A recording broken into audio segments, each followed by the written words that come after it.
Well, good evening, ladies and gentlemen, and hello, and welcome to Japan as we head into the penultimate round of the TCRs and Formula 3s tonight. Scotty Railgun Rankin bringing the commentary action live to you off alongside the Cowbell Cowan and the Chef Todd. Boys, we are in for another cracker. The drivers are complaining and struggling, and, well, that means it's just another week of TCRs, I think. It is Twin Rings Motegi and the east layout, so it's the tricky one. And yeah, so I could certainly understand why they'd be complaining about understeer.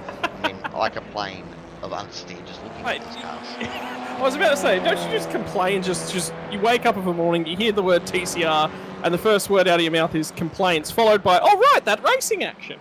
No, I don't have to drive them, mate, so it don't really amaze me. Oh Lord! All right, we're in for another cracker, ladies and gents. As just about we always are here in the world of TCRs from Sim Racing World. Big shout out to stream sponsors as well: DSL Welding Services, Pagnian Imports, Warren and Brown Tools. That's been phenomenal to have them on board. Hopefully, we'll get some more of that ad displayed a few times throughout the evening. As well as Melville Equipment Corporation, Toyo Sim, Dragon RC, and that wraps us up on the sponsors. I got them all for once! We got it, Joey! We got there! Sometime before the end of the season, we got all the sponsors. That was the goal at the start of the season, we've managed it. Did you say Warren and Brown Technologies? I did! Yeah, I thought I heard that. There you go. And Toyo Sim, they're our two newest sponsors, so it's great to have them on board, of course. And yeah, it's awesome to be back here with the TCR. She was an interesting race last week, buddy, and I'm sure we're going to see more of the same, you know, door-to-door action that we see every week with the TCRs. Yeah, I mean, yeah, it's going to be a quick, fast, and curious one. It's a tight, twisty circuit, no real room to stretch the legs. She's not a wide circuit either. So overtaking opportunities are sort of limited to the last corner and the first corner. Middle of the lap, you will get one more opportunity to sort of get your overtakes done, but with the layout, it is going to be quite a heavy tyre load. That is the track map on screen now for you. The east layout, down at turn 1 and 2, where they would normally continue back, I believe, to the left-hand side where turn 3 is, that first of the left-hand ginks. They actually cut across, so if you head on board with a few cars as they head through there and they start cutting across, there's cones everywhere, then well that's why. MotoGP layout, MotoGP track. This one has been on the MotoGP calendar for such an extended period of time. Tends to create good racing in terms of MotoGP. Touring cars, not as much. Well, this is actually a layout that I'm fairly familiar with the V8 Supercars. I think it was the official series followed this layout last time. So the interesting thing about this little switchback here is the chicane coming up is blind. So, you know, and normally you race the track at night. So when you do the turn in, when you come around the first of the right-hander, after T1, there's a right-hander and then there's a left-hander. As soon as you get the car straight after that left-hander, you turn again. You know, you actually don't see the apex. So at night, it's impossible to see. Wait, you can see apexes? What am I doing wrong? Anyway, You're only last week to open wheel cars, aren't you? With the tyres on the roads, you can't see anything. Yeah, look, next question. Yeah, I won't say anything about moving right along. We obviously coming out of last week from Okayama, and we saw the pit stop dramas that went on between was it McAvoy? It was Riley Jones last week.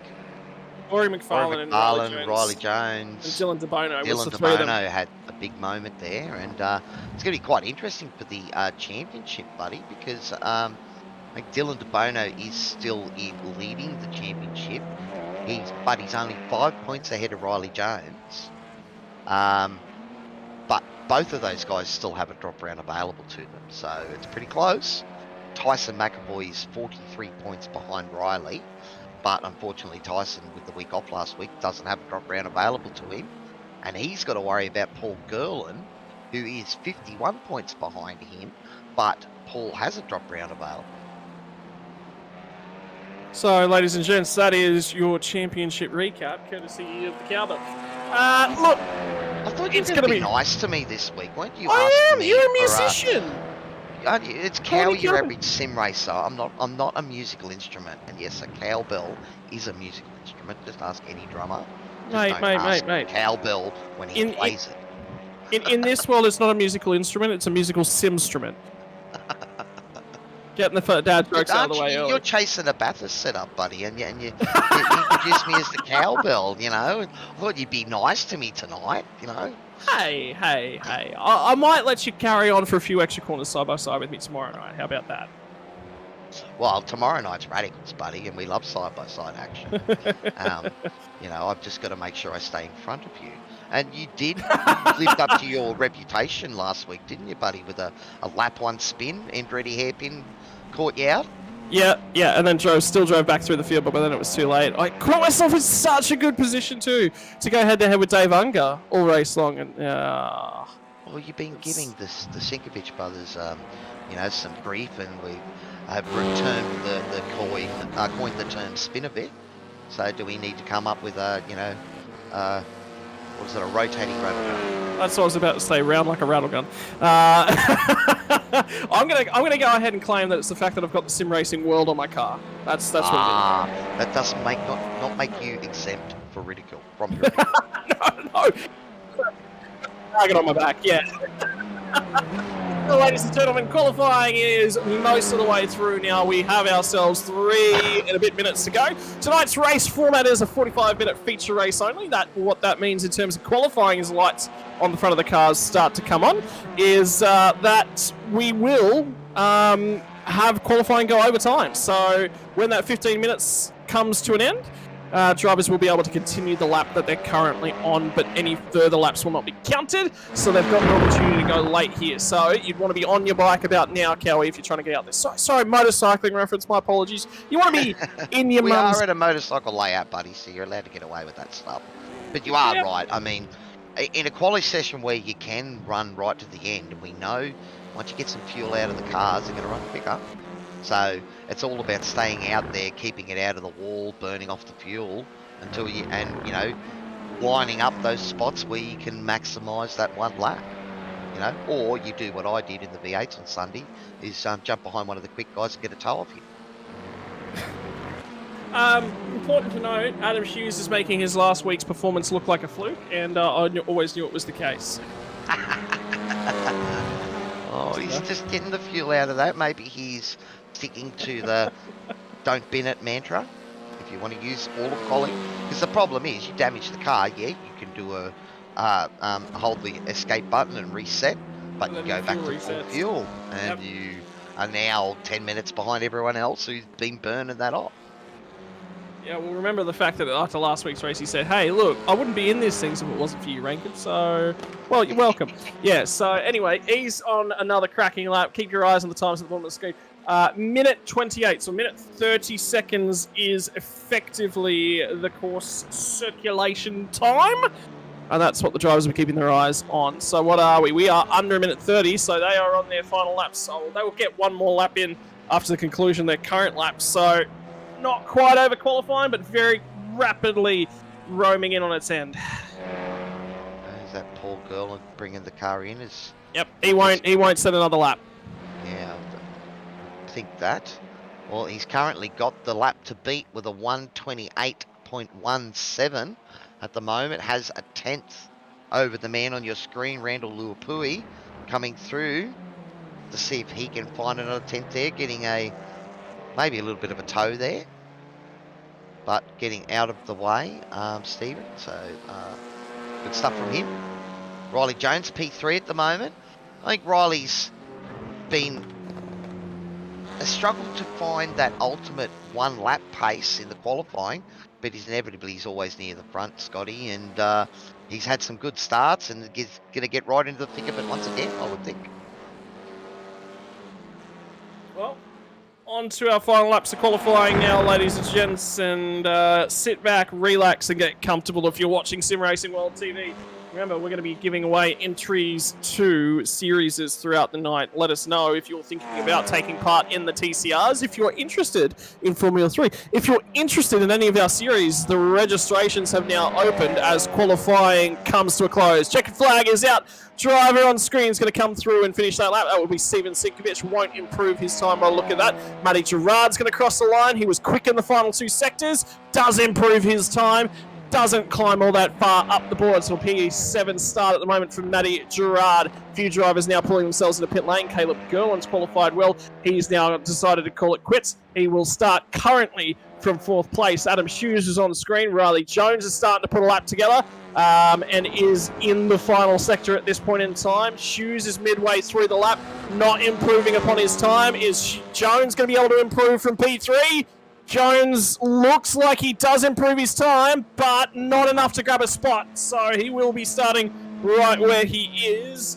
Next across the line, Greg Johnson improves. That was a good time there for Greg Johnson. He's going to jump up immediately behind Matty Gerard. Adam Hughes just finishes his lap, improves to P5. Nathan Allen's on a lap. Dylan DeBono, you mentioned it, Cowie. He is on a cracker. 3 green sectors, so he's looking good. Our current championship leader. No, he's come into the pits. So maybe he made a mistake in that. Like, he might have made a mistake. No, he's just come straight into the pits because that is interesting. So anyway, well, he's obviously practicing his pit lane entries with a 45-minute race. They will have to make a stop at some point tonight. That is a very possible thing there, Scotty, because maybe he's been doing laps around and he's gone, oh, hang on. I haven't practiced coming into the pits yet. I better check that out before the race starts. He wouldn't be the first person who made that mistake, so you might have hit the nail on the head there, buddy. I mean, on your best lap, though. That's... Unless he's made a mistake in that final sector. And he's gone, well, I'm already out here, I may as well. Could have been an off-track already there somewhere, and it didn't get picked up. If it was an off-track, he would have known that the quality lap wasn't going to count. Well, qualifying run and done, ladies and gentlemen. Paul Gerland has had some cracking performances so far this season, but tonight he is king of the castle in your qualifying session. He'll line up alongside Randall Luapui in what is a fairly mixed and muddled up grid. Riley Jones, series leader off of row number 2. He has been starting well all so far this season, and tonight there's a small change to how these cars pull themselves off the line. Those Audis no longer quite as powerful. Will Riley Jones make the benefit? Caleb Gerland's got an opportunity off of the outside of row number 2. Adam Hughes and Dylan DeBono went head-to-head for most of the race there last week, with Adam coming out successful with Dylan's pit stop not going the way he wants. Can Dylan recover this week? Matty Gerard and Greg Johnson, your next row. Greg Johnson's best qualifying performance so far. Nathan Allen and David Leslie will be 9 and 10. One of Allen's worst qualifying performances from the season. He'll be looking to recover during the race. Moving back to Dean Sinkovic and Greg Leake, that will be a battle. It is as old as time and as old as this league for sure, because those boys have been going at it for several seasons now. We'll see if they can settle themselves out finally. Over the page, we'll show us Bradley Wall and Daniel Fritz immediately in behind them. Steven Sinkovic, if you can keep the thing posted the track. Safety car driver, Stefan McCartan. Tyson McAvoy starting from the rear of the field. And Deacon Gerland all the way back there in P18 as well. Ladies and gents, we're getting ready to start ourselves a TCR race in about 35 seconds. More door banging action on offer tonight, buddy. Is there any other way to race these things, honestly? Well, I think it's more the fact that you have got to turn in early and then slam your foot on it, exiting out, and that just tends to, you can hold a straight line on exit and you can get tapped, and it doesn't seem to affect you too much. So it just gives these cars the opportunity to race closer together. And we see a few of the boys send it a bit harder maybe in this series. Well, ladies and gentlemen, keep your eyes posted to that screen. We have now hit our starting point of this race. Revs will start to rise, lights will come on from left to right, and they're going to go off, and we're going to be racing. And it could start a little bit further back down the pack. The cars are already scattering. I think that's Dylan DeBono looking for a huge launch to the inside in the Audi. He'll try and get down there. He's trying to see if he can find a way past. I think it was Caleb Gerland. He started in behind, not quite able to do so. Around the outside goes Paul Gerland. Lord Bowie is going to be on the inside, and there's contact in the background David Leslie's made contact with Nathan Allen, and those two get relegated to the rear of the field. It's a fairly sedate start from the boys there. But a little bit of action from these two, David and Nathan. At least keeping the reputation for the TCR league up. No. Contact on that one. Adam Hughes is way out in the weeds. Race Control, I believe, was talking to some of the drivers about, I think it was how to enter pit lane and how to come across, there's some yellow lines out on the circuit. So keep your eyes out for potentially track limits violations of the way the drivers are driving, and there's contact to McAvoy. McAvoy is the driver that's off the track. I've no idea who he was racing at the time, but he is now going to be relegated to the rear of the field. So Leslie and Allen will both make a spot up, and Tyson McAvoy, with that poor qualifying effort, will come from the back. Oh, he's jumped on the radio to ask Race Control to have a bit of a look at it there. But, well, DSL Welding Surfaces replay. We'll have a look at the action from lap number 1 down underneath the bridge and having a go at him. I think that's Daniel Fritz in the Whiskey Racing entry, who's going to get down the inside there, and that looks like Tyson's just come across. Yeah. No, it's Matty Gerard. It's not, sorry, my apologies, not Daniel Fritz. It's Matty Gerard. It was an interesting spot there because almost like he didn't know the car was up the inside, perhaps. And he was a long way up there, so yeah. That is an interesting Anyway, one. we'll get back to live racing. We might come back and have another look at that one a little bit later on. Angle's just not quite right. Lap 1 now in the books, and McAvoy is a good 10-15 seconds off the tail end of the pack, so a lot of work for him to do now, as David Leslie's just about on the rear of the pack, and Nathan Allen will be starting to cut his way through. He's got a huge task ahead of him. That's David Leslie there on the screen. Just a few spots. Linked in and out then. Yeah, he's been having unfortunate connection issues the last couple of weeks, he said, so there's not much he can really do at it. He's at the mercy of his internet service provider, unfortunately. And not where you really want to be, you know, because he's got a championship in contention here.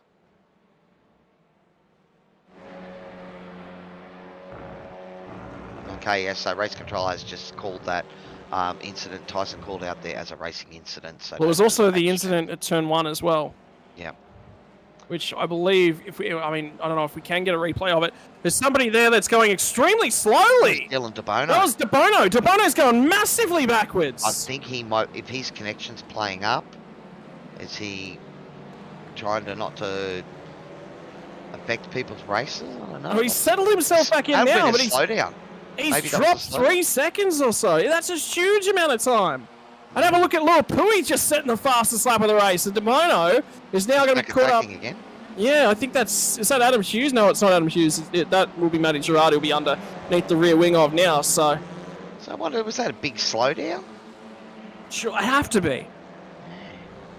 Well, I mean, again, as I said, there's a couple of places that's really easy to catch you out, and that chicane that the boys just going through there. You know, there's one. Yeah, look at them all. As you can see, they're trying to cut themselves a new track, about a metre wider than the old one. Oh, the line probably should be out there anyway. Yeah, Gleek and the teammates fighting it out here in Team Greg Liveries. Leakey will get down the inside, but the ever-reliable Greg Johnson around the outside, looking to hang on to the spot. They'll continue to go toe-to-toe. We saw that on lap 1, where guys were prepared to give up the inside. Oh! Big brake slide from Matty Gerard on the way through the middle of the corner there. Yeah, you can give up that corner on the inside and still sweep around the outside and have the line for the next corner. So we just saw the Gregs trying to do that.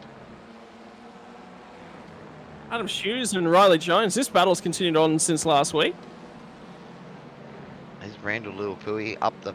He's been running in second at the moment, but I think Randall could have got to the front if he wanted on that lap 1, but I think is he looking for a tow here, or... I was going to say more than that. The important part about this is that they probably don't fight too hard so they can get away from the field. Now they've gotten away from the field a little bit. They can fight a little bit. Riley went real deep down into turn 1, had to check up, and Hughes will slice his way back down the inside. Those guys are both experienced heads at this level of racing. You will see one of the best battles of racecraft you're ever likely to see between these two.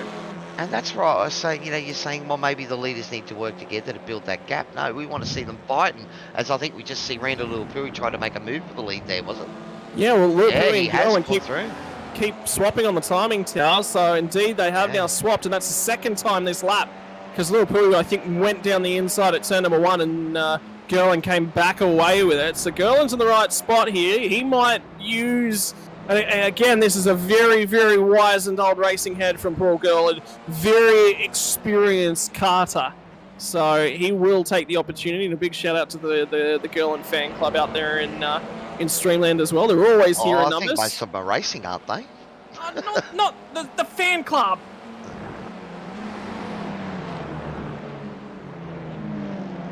Okay, another no further action called out there by race control, so they're happy with the door banging at the moment, apparently. So, and you know, generally we are too. Here it is. Keep it up, race control. Don't change a thing. Now, down the inside once again for Riley Jones. This has brought Caleb Gerland back into this little battle as well. So that's the leaders, and then this is the battle for third right here on screen now. Caleb Gerland bringing up the rear in the black car. The man up Sim Racing, the blue and white of Riley Jones and the 99 in the middle. And Adam Hughes, the new entry to the league as the series has gone on at the front end of this one in the green Castrol livery. That's a pretty looking Honda Civic, and now he's starting to go after Paul Gerland. Looks like he's actually starting to close up quite a lot there, but Gerland seems to be going with Little Pooey. This is Little Pooey's first opportunity to get some laps up in free air this season. And look at the difference it's making for Randall Little Pooey. He's just about every round. If there's been a car involved in a lap 1 incident, it's been Randall Little Pooey. I know there's been a few of the guys that have talked about that, you know, their race pace has been good, but it's just been difficult to get it together for that quali lap. And, you know, seems to be, you know, the same names are the ones that managed to put together the quali lap and put themselves up the front. McAvoy's slow. That's a long way to put yourself into contention, mate. So. Sorry, my apologies. I would never say harsh things about your team boss at all. I would never rub salt in the wounds, would never ever give him a hard time. He's one of them that said he still hasn't really been able to dial in a great quali lap, but also know that he loves just jumping in these cars and you know, driving them wherever. So I don't know if he's really going out there and practicing and getting it down to the nth degree to maximise. What's practice? Nah, not important. Not important. Sorry, real sim racers don't. Who was in a Bathurst practice session earlier? Yeah, I think there was someone I know that was doing practice. Whoa, hang on. Our first Spinovich of the night has just happened. Oh, no. It's Steven Sinkovich, which is good news for Tyson McAvoy because he'll have some company back there quite shortly. Oh, Tyson's already 41 seconds off the lead, so he's hoping for a safety car now to get this happening back. So what's happened to Steven here? So he's let Daniel Fritz go. Daniel through, yeah. And then he's just broken in way too hard. He's picked up the pace, and see what's happened there is going into that corner. He's got offline, and then he's completely messed up where his brake marker is because he's slowed down, and then he's accelerated back up and then gone, hang on. Oh, Randall Little Pooey's got damage. Oh, no. Randall Little Pooey's going massively backwards. He may have a bent left front. And is that Paul Gerland? Let's just run wider. Is that Caleb Gerland? It's Caleb Gerland. We're okay. Caleb. That's okay. So he hasn't had contact there. I can't see. But can you that'll see be damage? That's a pit stop coming. Have a look at the left front. Oh, yeah. It's like flat or something, is it? It's the whole front of the car. Something has collided with the front end of that car for the race lead. Well, I was talking with the guys a bit earlier to the race. It's a 20% fuel restriction on the tank. I think the guys were estimating it's around about 14 laps or so that you get out of the tank. But it's just weird that started happening at the same time that Caleb Gerland was going backwards. So Little Pooey may get away with this one. May. He is up on the jacks now, though, which means he's taking tyres. Which means his pit stop is going to be massively extended. Yeah, maybe. And we were just saying how good a drive this was for Randall Little Pooey. Commentator's curse. Yeah, well, you claim that one, buddy. But, you know, Randall's had some great racing. He's been right in the thick of it. And look, you know me, mate. I might have a complaint about not maximising my potential at times when I get a good qualifying result. But in the end, I'm here to race with the boys, and go door to door and I have make fun. no So such comments about you. I had a horrible start on Sunday night, third on the grid at race 1, but it did mean I got to fight my way through the field after a spin. The thing about opportunity is that you got to walk through the door once it's been opened. And, well, that's true. There's been a few times this season that you've chosen to walk into the door, Frank. Oh yes and no, mate. That's one of those things. Down the Canadian Tire inside Cracker. That's an awesome. From Riley Jones now on Adam Hughes, and but look at Adam get the slingshot here, and see how he's going to go around the outside because he wants the inside for this corner. Oh, there it is. Oh. And it's going to be Jones that still gets the drive around the outside. Another chicane. And they'll settle themselves down. And Paul Gerland's looking in his rearview mirror and just going, you know what? Keep this up, boys.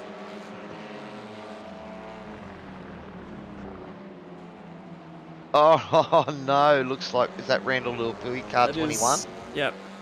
And he's just got a penalty for cutting the entry into the lane after race control advised that they were going to penalise people if they did that. That's what we did here a bit. Race control was making a pre-race briefing about yellow lines on the pit lane entry. So the pit lane entry here goes down the inside of the last corner. I'd show you, but the track map's not working at this point. Very, very tight hairpin.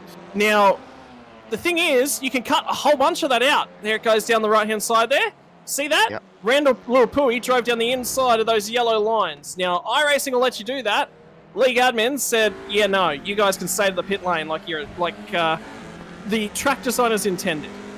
Well, what I mean, you can actually, I think if I remember correctly, you can hammer in there and really just cut it, because you've got that massive turn on the inside. And what it actually also does is it allows you to exceed the pit limiter as well. Oh, down the inside now. Brad will get past Greg Leake, and I think Greg Leake might be just fuel saving, settling in just a little bit. Got a pull run off the corner, something like that. Somebody was looking to fire it down the inside of Leakey. No. Oh, he's pulled it up. Deep. Oh, well done, Leakey. That was deep. It was Dean Sinkovich that was in filling his rearview mirror, and your rearview mirror on the screen, you can only see Leakey's head turn side to side as he looks through the apexes of these corners. I can tell you very much so. Greg Leake's head don't turn that far in real life. You've got a big monitor, one big monitor, but he ain't turning it that far. Well, the mosquito that was sitting on the front headlight there doesn't have any worry. It's been squished. So he's got no worry about that because, he was definitely checking out the exhaust of Brad's car in front going into that braking zone. But he did well, avoided contact and managed to pull it up. And is that Nathan Allen trying to do a little bit of a peekaboo to get past there? So Nathan having that big unfortunate incident on lap 1, so he's recovering back through the field.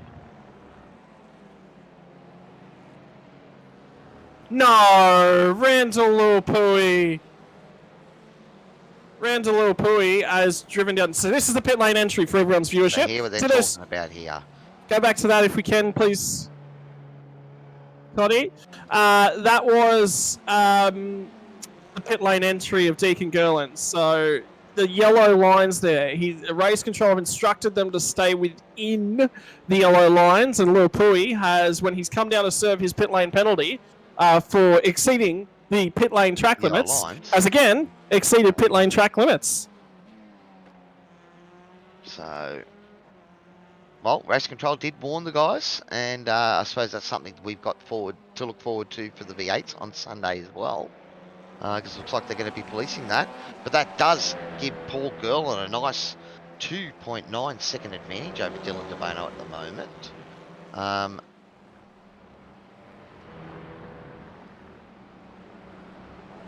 No, Dylan's right up behind him now, is it? Oh, no. No, Dylan's just driven through both the Hondas and got clear of them. So DeBono's coming after. Gerland coming up on the Randall Lilpui now. Yeah, I thought there was a gap there.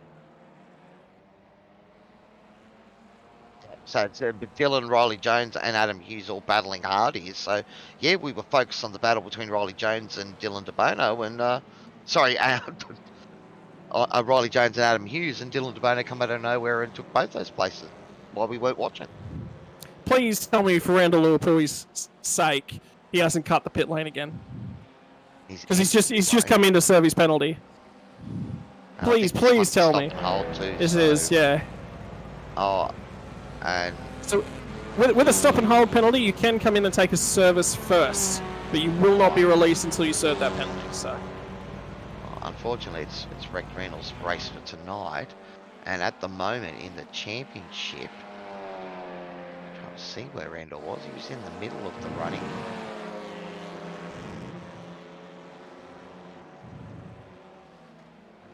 So something as we just watch this battle on screen is that Paul Gerland's actually extending that margin at the moment. So I don't know whether or not Riley Jones is just going to be content just to sort of sit here, so they can close that margin down.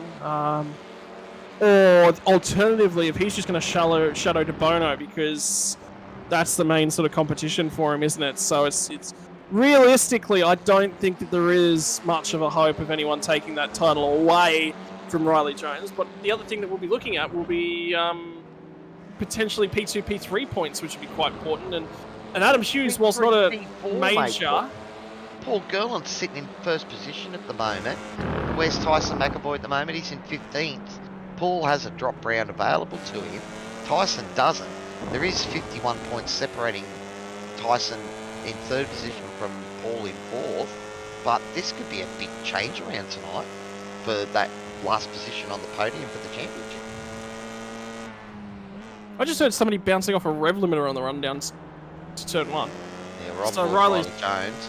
I think the guys were saying that we're running the high downforce setup tonight, and the boys were saying that they probably would have run a lowered aero package.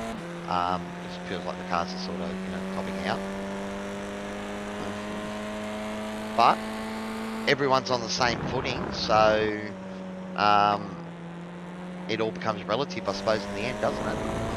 Thanks for your shout out there, AC Racing. A call out for Dave Leslie in After Dark Sim Racing. Dave running in 10th at the moment, so just doing a bit of recovery after getting involved. It was him and Nathan Allen on that one, wasn't it? Yeah. Lap one, turn one.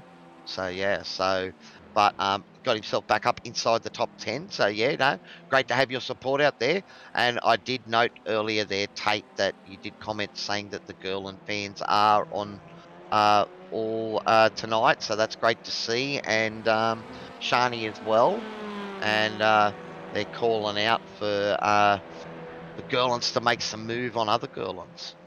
Speaking of Gerlands, there's one that's just crawled his way into pit lane. Paul Gerland's just rolled in.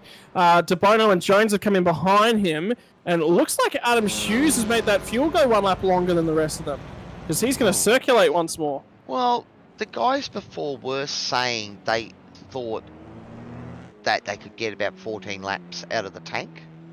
So perhaps, that this is the extra lap now, because this is only lap 13. So maybe they don't have to run the tank completely dry. But oh, have a look at this. When they exit pit lane, Dylan De Bono is going to be right behind Paul Gerland. So that's going to be interesting. Might have to have a look at Dylan's entry into the pit lane, though. I'd say after Randall copping a couple of penalties, I can't see anyone else wanting to test race control to see if they're on that pit entry anymore. Go on, do it. Somebody do it. But let's have a look at the pit lane times. 2 seconds Dylan difference. did a 30-second. Yes, there's a 2-second difference there. And I think if we maybe have a look at the transit time. I have the transit time. It was 2 seconds difference end to end. Well, at the pit times themselves was only like less than about half a second between the two of them. So it is on that approach. So yeah, and then Dylan's got it on the exit as well by the looks of it, because he's right up on the bumper.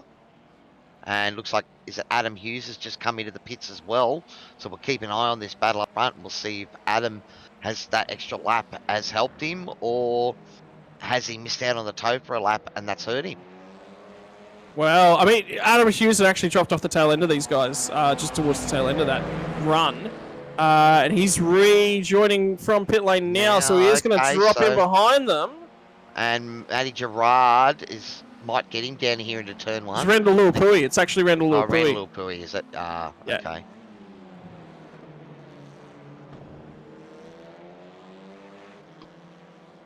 Yeah, So unfortunately, the boy's just telling Dylan that he's flashing all over the place. connection issues, Hopefully unfortunately. he can, yeah, or hopefully he can survive the race.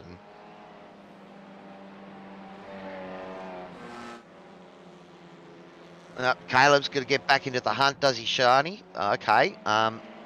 We'll have to have a look and see how Caleb is going at the moment. Is he running P12 at the moment? He's a fair way back. Unfortunately, well, Caleb got caught up in one of those big incidents, but he's currently down 8 positions. So Well, he was off the track at the same time that Randall Uapui got his first pit lane. Well, came into pit lane to get damage repaired. So in the second last corner on that same lap, he was very, very wide. yeah, so I think you're right, mate. We might have missed something out there that's happened with Randall because he was running up front, and but I mean I didn't see any damage on Paul Gerland's car before that pit stop either. No. So, but looking at the numbers tonight, at the moment, my apps are telling me that if it stays green, we're going to do 31 laps tonight for this race, and these guys are pitted on lap 13 and 14, so maybe early on there was a bit of fuel saving to see if they could eke 15 laps out of the car, but these things are what, you don't have a clutch in these things, so Yes. so it's very difficult to save big chunks of fuel, so everyone's pitted sort of lap 13 or lap 14. And hasn't even tried to extend it out another lap to maybe do this in a one-stopper. And just to let everyone at home know, maximum fuel that they can get in these things is 20 litres, which is the starting fuel tonight. So fuel limits set at 20% of the maximum tank size, and they hit that. So Adam Hughes... 1.2, 1.3 a lap, maybe, something like that. Yeah, so Hughes is going to have the least fuel to add out of everybody, but everyone in the field is going to have to come back for another splash. That's the other thing that... Well, actually, I initially thought maybe Dylan put a little bit less fuel in the car, but when we looked at those times, the actual time in the pit stop itself only differed by about 0.6, so the other 2 seconds of that gain he got on Pearl Girl would have all been in the entry, and again, perhaps the exit as well. Or he just drove it deeper into the... He braked later coming into the stall. Well, that's right. Well, race control hasn't been on the line, so it looks like he did it as they require you to, stay inside the lines. So, if you can find that little bit of advantage, good on it. But seriously, shout out to anyone who's actually interested in running these cars next season. Let us know if you are interested. Which of the TCR cars you'd actually be running in the next season? We have one free entry, I believe, available to somebody from chat tonight. And if you want a ticket into the next season, then you've got to let us know. And I believe we've got another one available for Formula 3 later in the evening as well.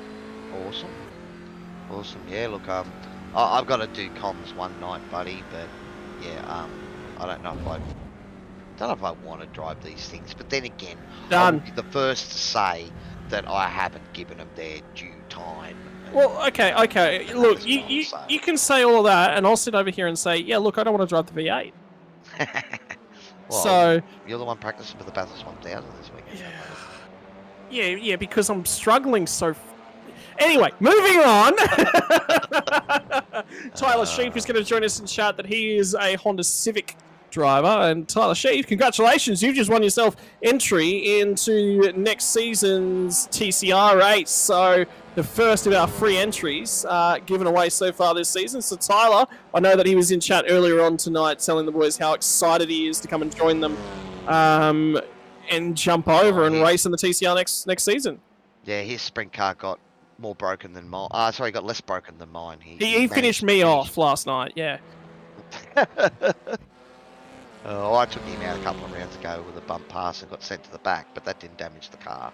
But it is the thing with those sprint cars, it's very easy to get caught up, and I think the last 3 or 4 races, I've found the parked static car on the track. So, but these TCRs, mate, yeah. We'll send them dirt racing, shall we? These things, because they can take a battery and still drive them hard. We know that tyres weren't going to be a concern to these drivers tonight. I know they did say that sort of near the end, once they got past the 20-odd laps into the stint, the tyres started to feel like garbage. But I think they still felt better than the first 2 laps on cold tyres. You stay on. Coming actually up close to that 20-lap marker now. We're at 17. So we will be getting quite close to that. And the gap between Gerlin and De Bono is starting to open back up just a fraction yet again. So we'll see where this one goes in the future. Riley Jones has started to close back in, so whether or not Dylan De Bono's made a small mistake on that lap and just allowed it to close slightly. Speaking of which, I hope you are not a Dylan De Bono fan, because he's just, at least he's no longer there. He's back again. He's just been blinking in and out at the moment. So, unfortunately, those connection issues playing havoc with him. But at the moment, he has avoided, ending up in the inside of another car, which is always a good thing. Because iRacing doesn't like that. Yeah. I mean, who would? Just actually watching him, he is pushing as hard as he can. Have you seen? Watch Dylan De Bono come into a hard braking zone. Just watch this thing wiggle around when he stands on the brake pedal. We do know that he does drive the XLs for real, and was at Wakefield a few weeks back. I think I mentioned it last week on the stream. So he does know a bit about these cars for real, and he has been near the front all season. His current season running in that top spot at the moment. So, he's the man to chase, buddy. And at the moment, his competitors behind him, Riley Jones, he's behind him. It's in the mirror. That's exactly where he wants him to be. Yep. And keep your eyes down the road as well. David Leslie's just caught onto the back of Steven Sinkovich. They'll follow each other down through turn 1, turn 2. So Leslie on his fight back through the field at this point in time. Should we do a check-in with Tyson McAvoy, see how his recovery effort's going so far this evening? He's up to P13. Yeah, running in P13 at the moment. He's about 5 seconds off Caleb Gerlin. Let's have a look at Tyson's lap times. Caleb has been lapping a bit quicker than Tyson of late. So we'll have to, we'll keep an eye on that battle and see if he's managed to close the distance. Would have had his pit stop now, so if there was any damage on that car from the incident early on in the race, you would think that would be repaired by now. But at the moment, Caleb Gerlin did a 29.3 and Tyson did a 29.8. So Caleb's doing a pretty good job of holding him back there at the moment, hanging on to P12.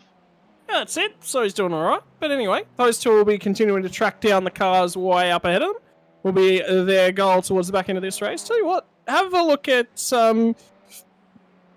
Matty Gerard, Deacon Gerling, and Greg Johnson. For those guys, this is one of their best runs of the season. I'm actually really, really impressed with these boys. Yeah, well, I think Matty Gerard's had some pretty good runs this season as well, but he's probably got caught up in a couple of things, not necessarily his fault. But having a great run, running P5 at the moment. Has fallen a little bit back from Adam Hughes, who has actually fallen a fair bit back from Riley Jones. So I don't know if something happened to Hughesy there, because he's now about 9 seconds behind it. Riley Jones sitting in third. Yeah, not all that good to see. Oh well, we'll keep our eyes on that and see what's happened. Hughesy did say last week that he was struggling with the tyres towards the tail end, and he just knew that those boys were just going to eventually run away from him. So that pit stop going that extra lap, he did have to take on more fuel because he emptied the tank further out, but it means his next stop is going to be a lot shorter. So he does have a little bit more fuel on. Could be explaining it, but that gap has continued to just sort of open, and now he's 10 seconds back off of these guys. It's just, that's just too far. Yeah, I'd say he's probably just made a mistake there somewhere, because, looking at his current lap times, his last lap was a 128.9 and his best is a 128.6. So there's no damage or anything there that's hampering him. Something maybe just a bad lap, and we all know it's easy to go deep in one corner and lose a couple of seconds. And it's the annoying thing about racing is we chasing tenths And you're chasing tenths every lap. You're chasing a tenth. You're chasing that tenth, and you make one mistake, and it costs you seconds, and that's lots and lots of tenths. And that's when it can get frustrating. So that's interesting there. Who's that up on the jacks? Going for tyres. It's Adam Hughes Verizon, has Adam Hughes here. interesting. So Adam's come in. He hasn't gone for tyres. So he's done. His pit stops are now done for Adam Hughes. So he's good to the end of the race. Yep, and David Leslie taking on the tyres. But that is a big difference in the time spent in the pit lane between going for just fuel and going for tyres. We're going to keep an eye on this and have a look at that. But we're talking a pit stop somewhere between 36 and 40 seconds without tyres. With tyres, that was 1:12. So 32 seconds those tyres added to his stop. It's and if the guys are still running 128s, as I said, last lap, Paul Gerland set his best lap of the race with a 128.14. And that's on tyres that are 21 laps old. So that's the advantage of going for tyres.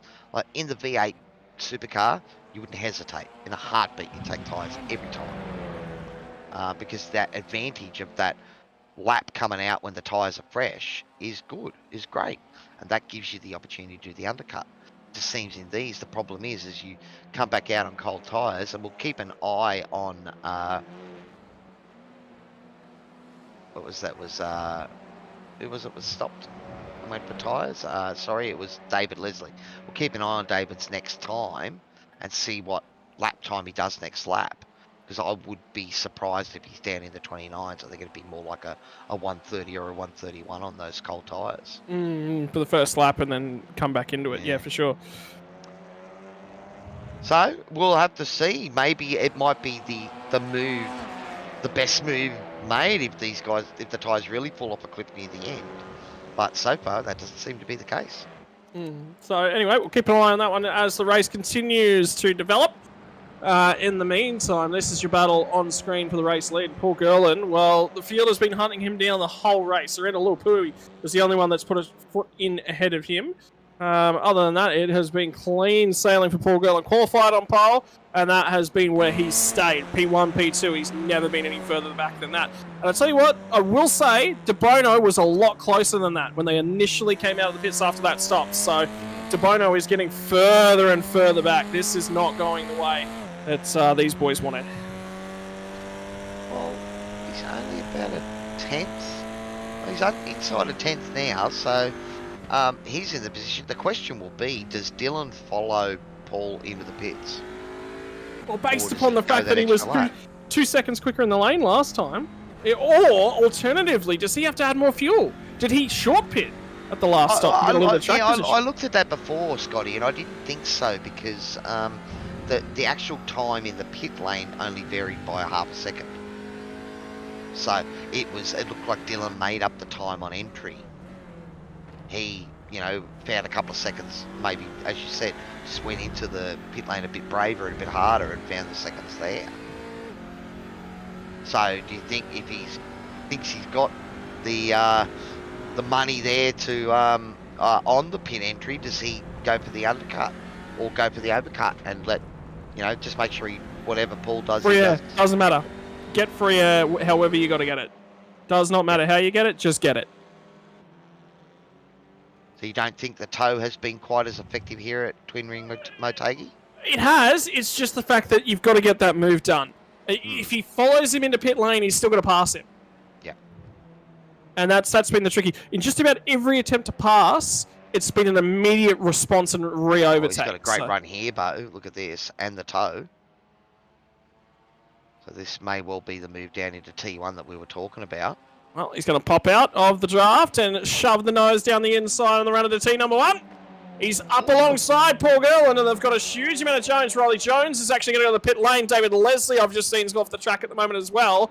And Dylan De Bono will get it done. Now, will he be able to run away, or does Paul Gerland stick with him? In fact, does Paul Gerland now respond, and does he come to pit lane? it's a possibility too, but it was good to see both of them went really deep into T1 there. So that's the thing that's going to be a bit disconcerting to Paul, is when he sees Dylan's connection play up and he disappears for a moment. I think you and Tyson commented on the race on Sunday. I had a similar situation with a car disappearing on me. Yeah, sometimes it's just something you got to deal with. So, and continue moving along. There's not much you can really do. Well, you just got to drive as if the car's there. Yep. Because if you don't, inevitably the car will appear Whoa. where you don't want it to be. How's this for a battle pack at the moment? Nathan Allen's just caught on the rear end of Greg Johnson and Deacon Gerland, and Tyson McAvoy's going to fire it down the inside into turn number 1, gets up alongside Matty Gerard, and we'll get that move done. And Nathan Allen's only just passed through these guys. That was the car that just went through the front end of the shot right there. Well, Tyson is going to be... He complained a couple of laps ago about the track being boring because all the battles got splayed out, and he ended up driving on his own for half the race. Well, he's now in a battle, so maybe he should lose it and go to the back a bit earlier in a race, and that way he gets the battle the whole race. Well, I mean, Can't have people complain about running up front, running in podium positions and being bored, can you? That's enough out of you, Mac. Cop it for that. Yeah, you're gonna copy it. You haven't got. Yeah. It's all good, man. I'm a big boy. You know what we called him? So last week Tyson McAvoy wasn't here. Does anyone want to know the reason? Football presentation. His response: I couldn't miss an opportunity to get myself all fresh and glammed up. So that is now Tyson, Mr. Fresh McAvoy, who'll be making his way in for a refreshment. This is a refreshment break. He obeys the rules. Well, it certainly looks like it. Looks like he stayed inside that line. Tyson McAvoy's not a rule breaker. No. He's Mr. Fresh. He's Mr. Rule Man himself. Oh, and Sheepy saying Dylan might be a sneaky bugger and fighting for the win. It'll be interesting to see how he's going. He's got in front of Paul Gerland now, buddy. And looks like he has opened up a bit of a gap, 2.8 seconds. So... Well, Gerland's... That's that pit stop again. They both pitted. And looking at that... He's made time on pit lane again. Is that 2 seconds? It was about 1.5 on their in lap. Yep. Dylan had 2 seconds on him in the in lap there, so if it's more of the same on the out lap, but that 2 seconds, that makes the difference. Well, he knows that he's strong in pit lane, so Paul Gerland's probably added a little bit too much fuel, and he might now be regretting it as that resurgent Riley Jones comes after him. And this is important for the championship for all three of these cars, because De Bono wants to win this race, and he wants to win it by 2 spots over his nearest rival. At the same time, this is an opportunity for Gerland to bank some points over the competition as well. And don't forget, he's P4 at the moment, the championship, buddy, and he's 51 points behind Tyson McAvoy, so there'll be a good chunk of points coming his way at the moment. And he's got to drop around and Tyson doesn't. Yep. So we'll see how that all shakes itself out. Well, don't get me wrong, Tyson. I'm cheering for you. You're my teammate, buddy, the team boss. I'm cheering for you. I'm only pointing out the facts. But, you know, you've got to push hard, buddy. You're giving him points. So you've got a few cars in front of you that you've got to try and deal with. And at the moment, it's about 7 seconds I think he's got to make up on Greg Leake. So we'll keep an eye on that. Perhaps there's another spot or 2 on offer before this race is over. Oh, 6 minutes. Not a lot of time left, is there? What is this? A TCR race without a safety car? I know. We had one last week. We didn't have one either, did we? Well, I'm disappointed, boys. More chaos, please. If you're gonna wreck the cars, if you're gonna drive off the track on the opening lap, make it count. Well, Caleb Gerland there was just hot on the tail of Tyson McAvoy, and we were jumping away from that battle. That was looking pretty good. And I know that the Gerland clan out there, the fan club, will be egging this battle on. And looks like Caleb's just got some good confidence. I mean, I did comment before that it looked like he had a bit of pace on Tyson, and it looks more the case here at the moment, doesn't it? Yeah, he's doing well. He had pace early on. I'm so crushed for him when he took those tyres at the first stop, because that has sort of put a pin in his night. Now he's coming back at him. Well, he's got tyres over everyone else. That'd be why. And McAvoy's going to make the mistake and now run wide, and this opens the door for Caleb Gerlin. Well, we were talking earlier on about how Cowie needed to, when opportunity presents itself, you got to walk through the door. That is how you walk through past the door frame, Cowie. If you want to take notes, Caleb Gerlin's got them right there for you. Oh, I thought you were just more happy about, getting me to do my, start procedure for the broadcast, and then I had a good start after it. Just rubbing it in. See, you take advice from the master, Cowie, and occasionally you learn something. And yes, I did just call myself the master, and I will continue to do that. Again, there is no joy in the commentary box. It does not come. Skeletor, yes. Okay, Skeletor. Masters of the Universe. That's what you meant, wasn't it? Sure. We'll go with that. Oh, Lord. That's good fun. Well, mate, we are inside the last 5 minutes of this race. And Dylan DeBono, 2.7 seconds at the moment over Paul Gerlin. But it's that battle for second at the moment. Paul Gerlin and Riley Jones. They are separated, and we know that this is the money end of town, and Riley's chasing. He's chasing a title. He can't afford to give up, more than one position of points to Dylan. It's only 5 points separating first and second at the moment, buddy. So it's tight. Every point counts. And he's going to get there, and now he's looking for the crisscross. He'll shove it down the inside of DSL Welding Services. 74 of Paul Gerlin, and with few laps left, he has got to get those elbows out. He has got to get a hurry on, and that is going to be what he attempts his hardest to do. So, who's it going to be when it comes crunch time? Gerlin uses the opportunity of an aggressive move from Jones to open up a few car lengths, and with 3 minutes now left on the clock, running out of time is Riley Jones. There's still time. We're probably looking at maybe, 2 more laps, do you think? Something like that, yeah. Well, I don't think there's a white flag come out, so there will be at least 1 more lap. And Dylan DeBono is now out to 3.7 seconds, so he's extending as these two are battling. It's exactly what he wants to see. Contact between Greg Johnson and Matty Gerard. Oh, no. So something's happened there between Greg Johnson and Matty Gerard, which has resulted in an incident. We'll find out exactly what that is here as we'll try and see if we can find you a replay from the DSL Welding Services cameras. This is them as they go underneath the bridge side by side.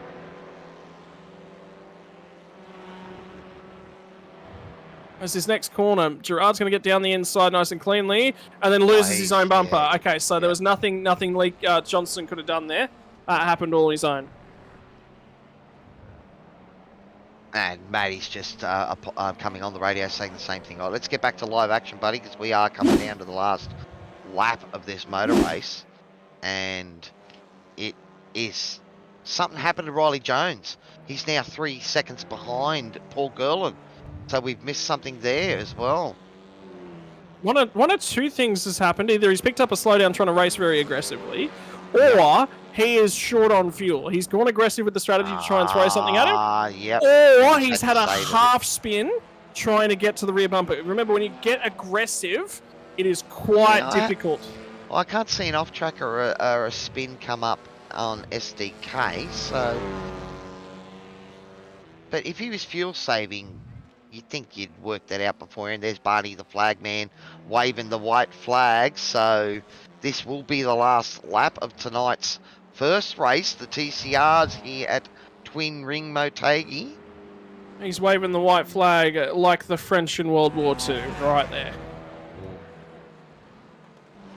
Mate, I love my World War II history. Oh, that's it. So, I think Netflix redid the World War II in colour, so they redid one of the big old films in colour, and that was pretty awesome. But it's this TCR action here at the moment, buddy, and usually run around. Looks like he's coming on Riley Jones, so yeah, Riley is well out of it now. So is he saving?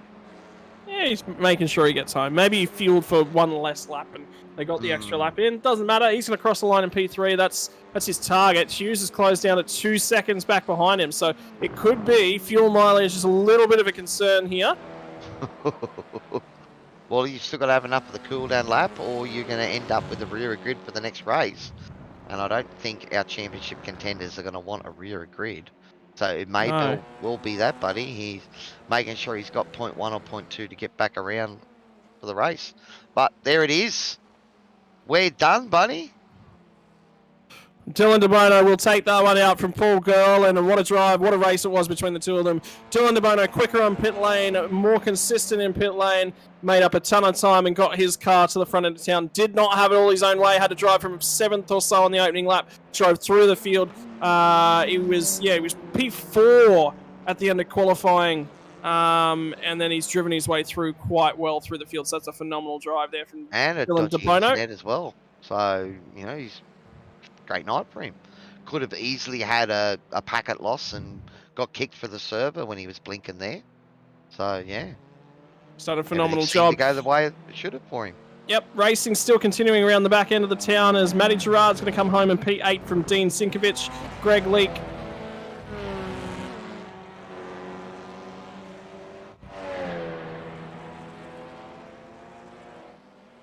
There's a couple of guys talking about pit stop errors or something might have happened where they copped extra fuel and stuff, so that's interesting. So maybe that explains a couple of the variances we saw in the pit lane times there as well. Scotty?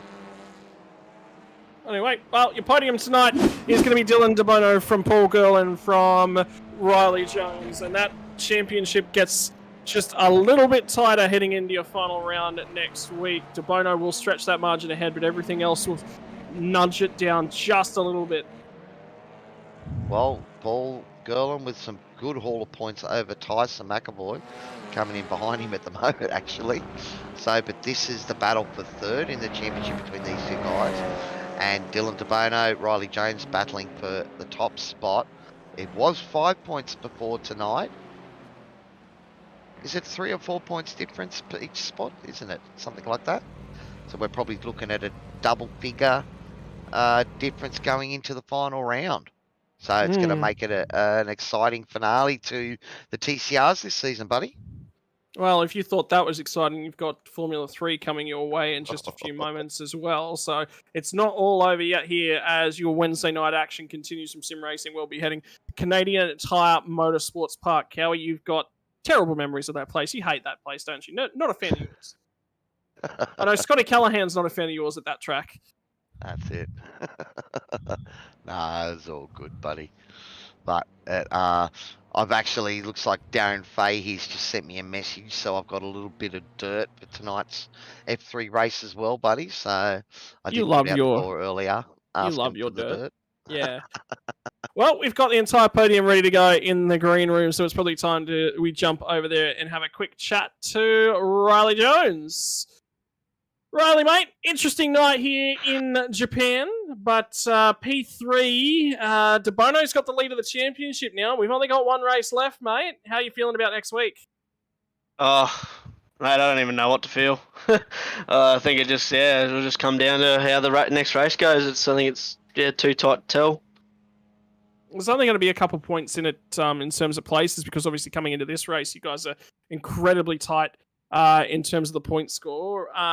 Plans for next week. I just want to do a quick check on confirm where we are. Kelly, have you got where we are next week? Suzuka. So we will finish in Japan. Last 3 rounds, all coming to you live from Japan. Suzuka and the TCRs. That is going to be a tyre burner. Oh, mate, you'll definitely feel it by the end. I think it'll be a good race. You know, it's quite a technical track, and I think it just it proved today that you don't have to qualify first to just somehow have speed. Yeah, he did. Dylan did really well. So did Paul. Lil Pui unfortunately got that unfortunate error, and just sort of all fell into place as it was. In terms of your overall pace, I mean, you were there, Adam Hughes and you went head-to-head for a fair few laps, and I mean, Lil Pui broke it's important to listen prior to the race and make sure that you're aware of those issues regarding pit lane. It's easy to do around here. I mean, it's a few meters short to go down through that apron area, but it's so much quicker on the way into pit lane. But race control explicitly stated that you got to be listening, you got to be there, you got to be present to make those adjustments. Yeah, that's 100% right, you know, and you got to stay onto it, and the track's always changing, but I tell you what, like even this track, Suzuka's going to be a whole different beast, but this track, yeah, just sort of ate the tyres, especially through that heavy braking area onto turn 1. I think that just sort of ate your rears, and your fronts are always the ones that are burning anyway, so I think, yeah, by the end of it, it was just a matter of who was holding the best, really. But it wasn't worthwhile taking tyres for the extra time in the stop and then having to get them up to temp again. No, not at all. I think they've, like, unless you're gonna do, I don't even know. Unless you rent like a really long race, you might consider tyres. You know, but I think with the how they actually perform, even after a 40-minute race, 45-minute race, it's just not worth the time lost. You know, like we've seen that. Where was it? Oh, Interlagos, you know, like a few of the boys got tyres. Yes, they were faster, but the time that I had in the front, yeah, it doesn't make up for it. In terms of things heading next week to Suzuka, are you comfortable at home with you know, there's so many classics around there in terms of corners. You've got that twisty, tight Sector 1, very similar here tonight. Then you've got the hairpin, you've got Spoon, and you've got 130R. It really tests. For these cars, it's an even bigger challenge because they don't want to take that corner at the back end of the straight at full speed. You're going to have to brake. It's going to be a little bit... It's an interesting mix because most cars these days, when you head to Suzuka, there's no bravery to matter. It doesn't mean anything. But in these cars, it is going to be a lot of bravery. Yeah, I think especially coming into turn 1, I think that's where if you can get that right, and in this car every single lap, I think you're gonna just sweep the field. But you know, like you said, that they don't want to turn, and I think it'll be a lot of trail braking, getting on the brake early to try and get that nose over, especially through that Sector 1. And you know, and that back straight with the kink. Like I tell you what, if you can get a good run, that'll be your passing opportunity. I think that'll keep us honest. You know, like. Especially when it's a close game, like everyone's going to have a run, everyone's going to try and get it, and coming into the next, into the chicane just before the finish line, yeah, it'll be a very good race. I think it'll, and you know, obviously it's the last round, Dylan and I are tight. It should be a good race, and hopefully I can bring my A game. How good has it been to see the resurgence of the pack? I mean, obviously there's been Dylan and yourself up the front just about every single week, but throughout the season we've seen different drivers. We've seen Tyson in the early running of things. We've seen a few rounds out of Corey McFarlane. We've seen Adam Hughes now jump up there in the last 2 weeks, and now we've seen Paul Gurlin, you know, have a few performances up and down here, there, and everywhere. It's just so inspiring heading into a new season going, there's this list of names, and every week that you show up, there's potentially a new one of them that's going to run out there and take a race. Oh, mate, 100%. You know, we're Deacon, like, you know, he's always having a good run. He's getting better and better every week, and Paul, I'm sure, is coaching him. Like, look at the run he just had. My goodness. But you know, he's up there. You know, Corey McFarlane come up, and it's good to see all the boys. Like I said, these cars keep you honest, I think, and they it takes the good from the bad. You know, like they do understeer. They do. It's not like any other car that's got downforce, so you have to really work it. But you know, some of us have pace, some of us, yeah, just we're looking to get there. So I think we keep going and we keep having the same group of boys. Like next season, like you know, we got 5 tracks in Australia back to back, and that'll I think everyone's gonna love it. Obviously, see the next season's coming up and quick and fast. Is there a highlight out of the 5 Australian tracks that has really got you going? I mean, Bathurst in these cars, I think, is going to be again sort of similar to Suzuka. It's a challenge. It's a tricky track, but then you add the uniqueness and the extra layers that the TCRs bring, and it just takes it to another level. Oh, mate, you know, like Bathurst in any car is also is going to be a heartache, you know, and in these cars it's going to be an extra one, you know. But you got like the likes of Phillip Island and Winton. Oh, Winton, I'm not personally. I'm not looking forward to that one. It's not my favourite track. It's tight. It's hard, even though it's short. I'm not a fan, but I got a race. Let's go. Right. Well, that is, ladies and gentlemen, a very Riley Jones filled with candor about his season and his prospects again next week and moving on to next season. Riley Jones from Man Up Sim Racing, driver of the 99, is supported by... Yeah, Paul and the boys at Man Up Sim Racing, Oakcrest Electrical, RPJ Transport, Fast First Aid. I'd like to thank Cowie and Scotty for putting on a great show and all the broadcast team. So thanks, guys. You're absolutely welcome, Riley. You're welcome back here every single week. I don't care if you're on the for a podium. moment there you were going to say candy, not candor, and call him a pinata. Yeah, he's a pinata. He gets a whack every week from someone. Oh, especially in these cars. That's it. Well done, buddy. Have Awesome, a good one. guys. We'll talk to you next week, hopefully, if you have a good run. Sounds good, boys. See you then. See you then. Righto, that was Riley Jones, and moving right along, we're going to go P number 2, driver 74 for DSL Welding Services, Paul Girl and Paulie. That was a cracker there tonight, and unfortunately, Mr. Dylan DeBono just had you in the end, didn't he? No, he had the pace, but I think he was a lot better in the pits than me. Like, we had to follow a yellow line, and I was trying to focus on that, and I was making too many mistakes going in the pits. But I had good pace tonight, which was nice.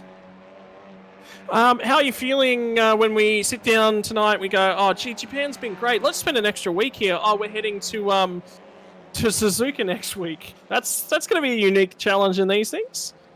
Oh, yes and no. I think I've done it on the officials in the TCRs once before. I didn't mind it, but it's going to be doing this for 40 minutes. It's going to be hard work because I'm sweating like crazy at the moment.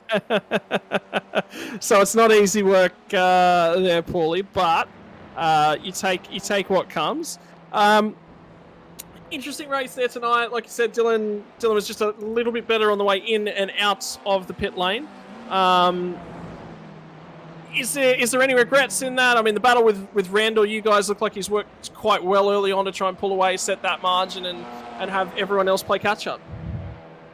No, it wasn't too bad. At the start with Randall, it's just with these cars, I'm starting to work out. It's like lap 4 or 5, the tyres start coming good, and I can start driving it properly. But regrets, Dylan getting me again. I'm not happy, gutted, but there's always next time.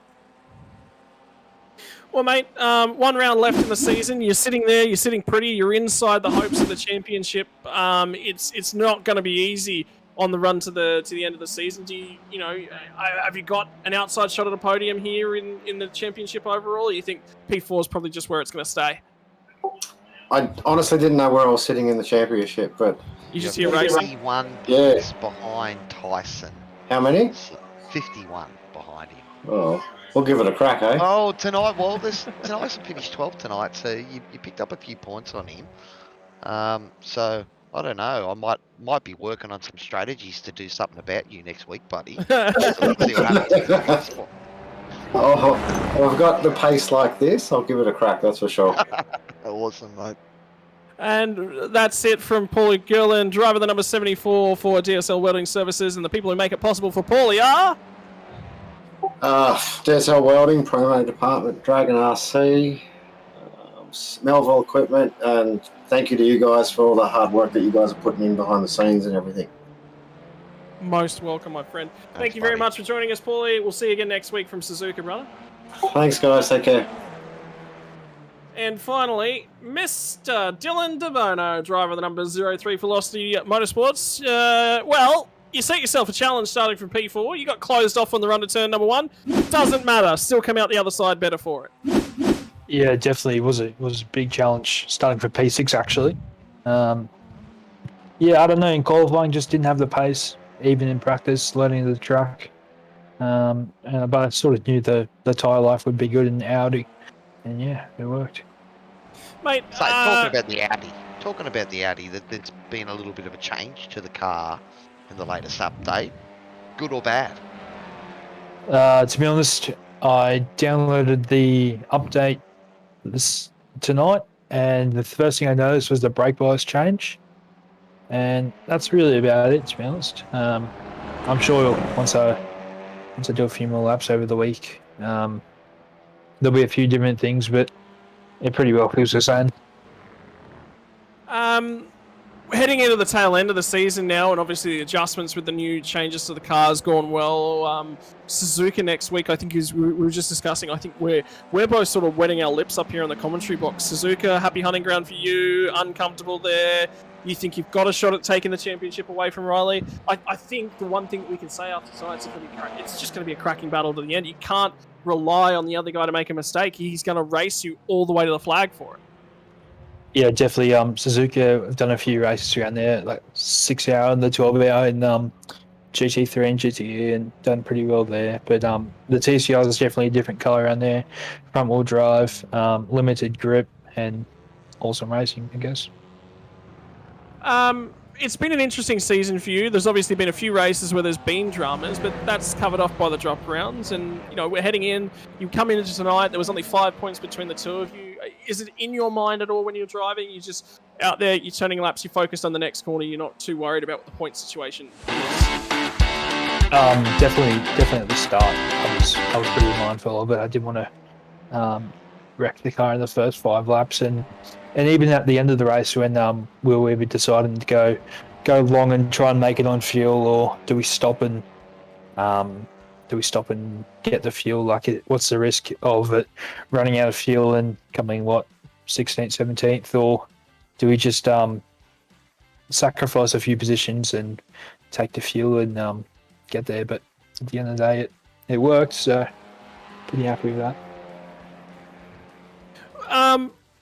Yeah, look, I mean, you know, it's been it's been an intense season, and I really think that heading into the final round, this is the most appropriate outcome. I mean, you guys it's been so difficult to separate you right throughout the season, and now we're showing up at this tail end of the season. To me, it just says, yeah, this is the right outcome. This is how close the championship has been. Would you agree with that? Yeah, definitely. Like, me and Riley have both had up and down rounds. Obviously, the drop rounds have worked in both our favours, to be honest. I think Suzuka is pretty technical track, so it should produce good racing. Lots of drafting down the back straight. Just got to stay out of the trouble, and just at the end of the day, it comes down to whoever beats each other, really. It's going to be just a straight out and out fight, and may the best man win. Yeah, that's it. I think that's the best way it could be as well. Like, it gets a bit technical if you come first, they've got to come third. I think it's just, if it is what it is, I guess. Well, ladies and gentlemen, driver of the number 03, tonight's race winner from Twin Ring Motegi, can Japan finalise itself and be a happy hunting ground? This is Dylan DeBono, and the people who make it possible for Dylan are... Yeah, big thanks to Velocity Sim Labs, all the guys back there, Steve, Nathan. They get the job done. Original Digital Design, JS Sim Shots, and SRW for putting on the good league. Like, everyone comes back each week. You guys for putting the stream on, getting the cars out there, make it a bit more entertaining. Thanks a whole bunch, Dylan. You've been an ongoing part of this league and an important part of this league right the way through, mate. So we do thank you for kind comments, kind words at the right times, mate. Thank you very much for joining us. Cheers, guys. Well, that takes us through the conclusion of the TCRs and everything from that side of the pond. Now there's more. Oh, there's more. Yeah, that's right. That takes us through to the opening of the Radicals. So that is where we'll be heading next. Sorry, Radicals, Formula 3. They're close, Cowie. Shut up and let me have it. Radicals tomorrow night, Scotty. Tomorrow night, not tonight. Yeah, the Battle of the Combox. That's what it is every year. That's it. Well, ladies and gentlemen, we'll be back in just a few moments. Enjoy some messages from our sponsors.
out Scotty Callahan. He won Yes, the race you- still. He won the race still. He I can did win not the take race him and out. get taken out. He can get He- taken. He, Did he you? managed to get that car home. There might Did have been you a little or bit, did you of not? incy with a little bit of damage on it, but he got it home. So it can't have been that bad. Joining me in the commentary box once again, ladies and gentlemen, is my favourite liar. Oh. Proof's in the pudding, man. It's up on YouTube forever. Just remember that. Either way, we're going to settle ourselves in here and go Formula 3 racing yet again. Well, it's been an interesting season so far. Yeah. One of the biggest and most important parts of this season has been the highlights we've been getting every week from the Captain's Boys. And I believe you've got the inside line on a few more bits and pieces coming out of them. Well, Darren Fay has just got a few questions that he wanted to throw towards the commentary team and the population out there watching tonight. So, will Adrian have to turn his motion effects down for the rig? You know, this rough track, is it going to throw him out of the seat? Is he going to tighten up the belts? Will Drew ever show his face in public? So something's happened there, and we need to get a bit more dirt on what's happened to Drew and why he is hiding away from the world. And of course, hi Adrian's parents. Hopefully they're watching again tonight. So will they be watching? And Darren keeps forgetting your partner's name, Daniel. So if she's jumping on and watching tonight, make sure you let us know who you are so we can put a name to the personality. Well, ladies and gentlemen, Canadian Tire Motorsport Park, it has played host, like we said already, to multiple races this season. Yeah, 'cause it's a In great track, difficult formats. It is a tight, it is a technical, it is a flowing track, and you've got to settle yourself down. You've got to get comfortable in the car, or else it is going to be a very, very long night. High downforce, high braking, it's tricky. So if you weren't ready for another banger, well, I'm sorry, but you're gonna have to go elsewhere. Well, I'm just waiting to see if we are going to see F3s try to go through Moss Corner 2 or 3 abreast, because one of those tricky corners that is actually, people think that this is called Moss Sport Park. No, it's Mo Sport Park, and it's not called Mo Sport Park because of Moss Corner. Moss Corner got its name because Sterling Moss drove here in the first race and said, nah, the corner's a bit bland, you need to make it better. So they turned it into the double apex climber that it is now, and in, you know, thank gratitude for his call on that, they named it after him. So does that mean the S's was named after somebody with a name starting with S? Probably, you know, but then again, if you've got a lisp, then you probably don't want to, you know, call a horse race. Take those corners at high speed, I know. An S in its name. Anyway, we're in for, you know, if you guys haven't tuned out by now, we assume that you enjoy what we're saying. If not, now's your time. You're all still here? Sweet. Moving on with our broadcast. It doesn't matter. Sheepy said he loves me out there, so nothing wrong with Cowie. Can't wait to keep you on the road, so there you go. So up yours, Scotty. Cool. At least I've got one fan out there, buddy. I haven't seen anyone call out saying great call, Scotty. So. Yeah, there you go. What have I done Sick to you? burn. Sick burn.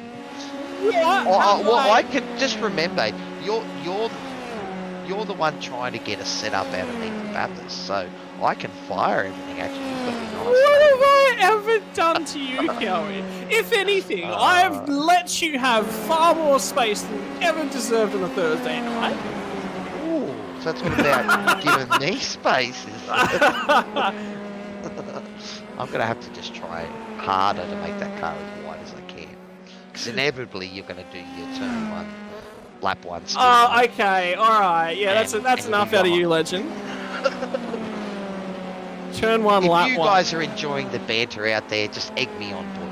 No. In the Please chat, egg me don't. on. He doesn't need encouragement. He really doesn't. We probably should tell them what is in store for them tonight as well, Scotty, because No. I love this place. I had a great result here and a great We're quality done. result here, and then I stuffed it in Well the second done. race. But we've got it's a sprint format tonight, isn't it? Shut it down. We're done. We're out of here. I'm offended. I've had enough. Oh, come on, Scotty. Take the banter. Take it like a man. Come on.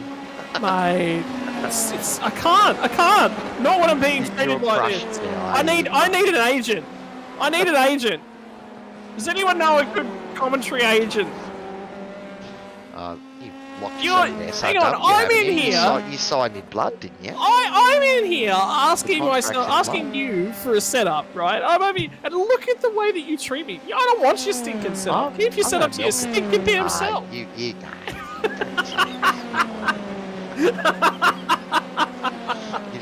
just trying to get back at me now.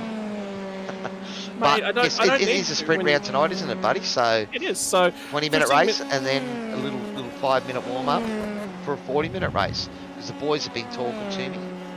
I've also had Raddy out there, one of the other runners, tonight, letting us know that he thinks it's going to be maybe 1.1 burn per lap, 36 laps is what it says, but he reckons probably 34 laps if it goes to uncertain. So you're looking at 38 litres wide, maybe to finish. You start with 26, so you are going to need a pit stop. But I think they said that the fuel tank is not limited, just the setup at the start is limited. So you can pit on lap 1 and fill it to get home. So we'll have to keep an eye out and see if anyone goes that. Notice the other name that's just appeared at the top of the chart has been missing for a few weeks. Matty Jones is back with us, buddy. Indeed, he is. So Matty Jones will return to the server and will return to racing action.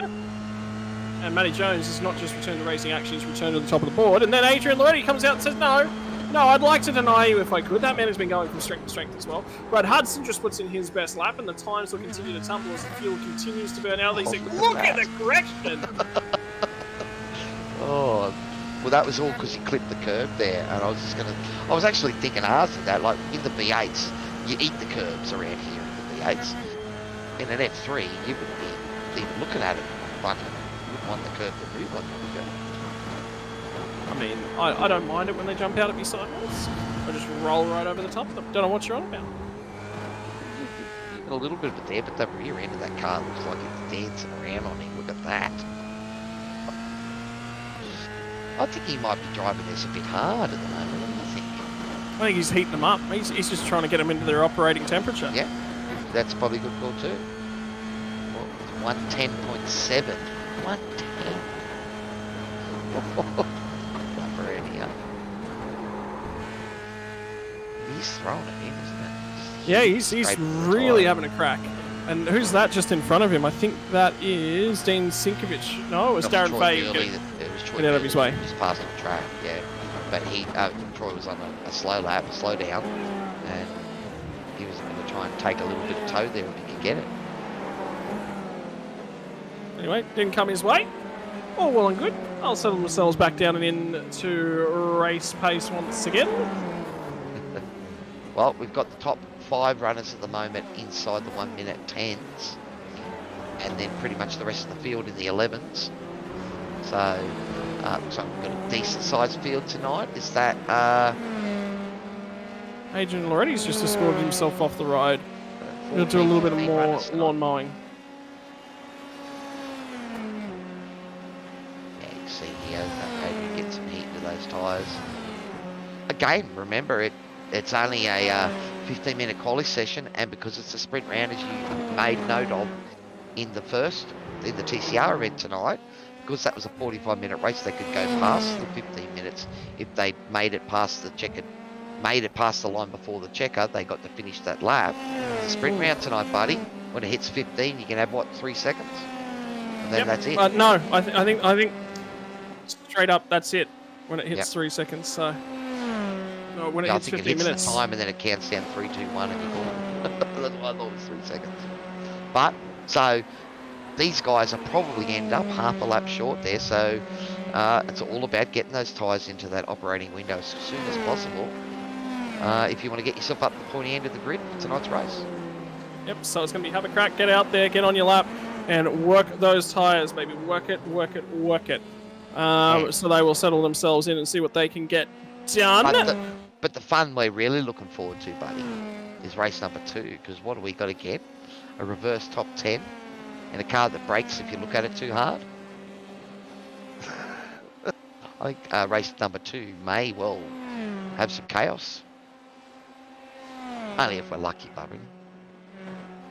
3 safety cars, Toddy behind the scenes reckons, for race number 2. So that's an early call, buddy. But we'll let you have that one. And he's just telling us that he got it right the last couple of weeks. So I don't know. Can we believe him, Scotty? Oh, I think we got to. I don't think we have much of a choice.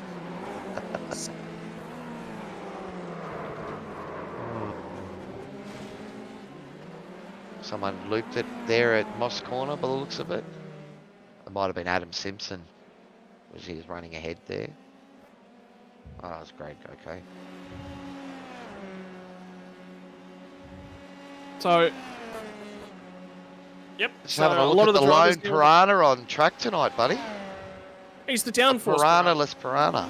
Well, no, he's the downforce piranha. Adam Simpson enjoys driving these things with tons of power and tons of downforce, which is why you see him out here. Because he's out here The in downforce Piranha. he's probably out here in the gonna trademark radicals as that. well. Yeah, well, he's probably going to trademark that now, though. You've been a great idea. He's Calling the welcome to downforce reach Piranha. out to me and we can settle an agreement over it. He can have it for free. Probably. Well, it's catchphrase, you know. Look, I'm a muso, man. Maybe we should get in the jingle business. It's the downforce piranha, yeah. Okay, maybe not after hearing this sing, maybe not. It's all good. Oh, Lord. Oh, we do like to have fun here at SRW. If you're out there in YouTube and Facebook land, don't forget to give us a shout out and say hi. Let us know who you are. We're still waiting to hear back from Daniel's girlfriend. Or So is he. partner. Oh, so oh. Well, maybe after tonight, if she is watching. Well, here's the thing. I know that Darren Fahey watches these back. So Darren is going to hear that one, and he is going to turn around and respond. So It'll be probably on a set up as a ringtone. oh, speaking of Darren Fahey, he's just blown the tires off the thing coming out of the last corner. Yes, just getting out of the way there as well because he was right in the middle of the track. So he's just got on the curb, slightly over the curb, and then it spat itself onto the inside barrier. Troy Dawley's still trying to warm those tyres up. I believe, no, it was Andrew Lydon who was having troubles right in front of Adam Simpson as the downforce Piranha was trying to get some pace back on. So, Oh, here we go. No, So he's just sent it in hard. that was the last corner where it happened because it's the only Oh, place. the There's grass, here it is. a separate one, but he gets away with this He's one. recovered that there nicely. Yeah, no, this is still going down Foremost Corner, so... So what I would be saying is, based upon the way that these cars have been responding as those tyres come up to temperature, it might be overloading them slightly. Because if you have a look at the way that Matty Jones has been driving as well, he's been having a few issues. So whether or not Matty Jones is now taking a few laps to cool those tyres off, because he's in behind Daniel Byrne right now, and ahead of Darren Fahey. So he will set himself up for another crack here, see if he's cooled those tyres off sufficiently. We're stuck in a replay mode at the moment or something. Toddy? SDK deciding to play tricks on us.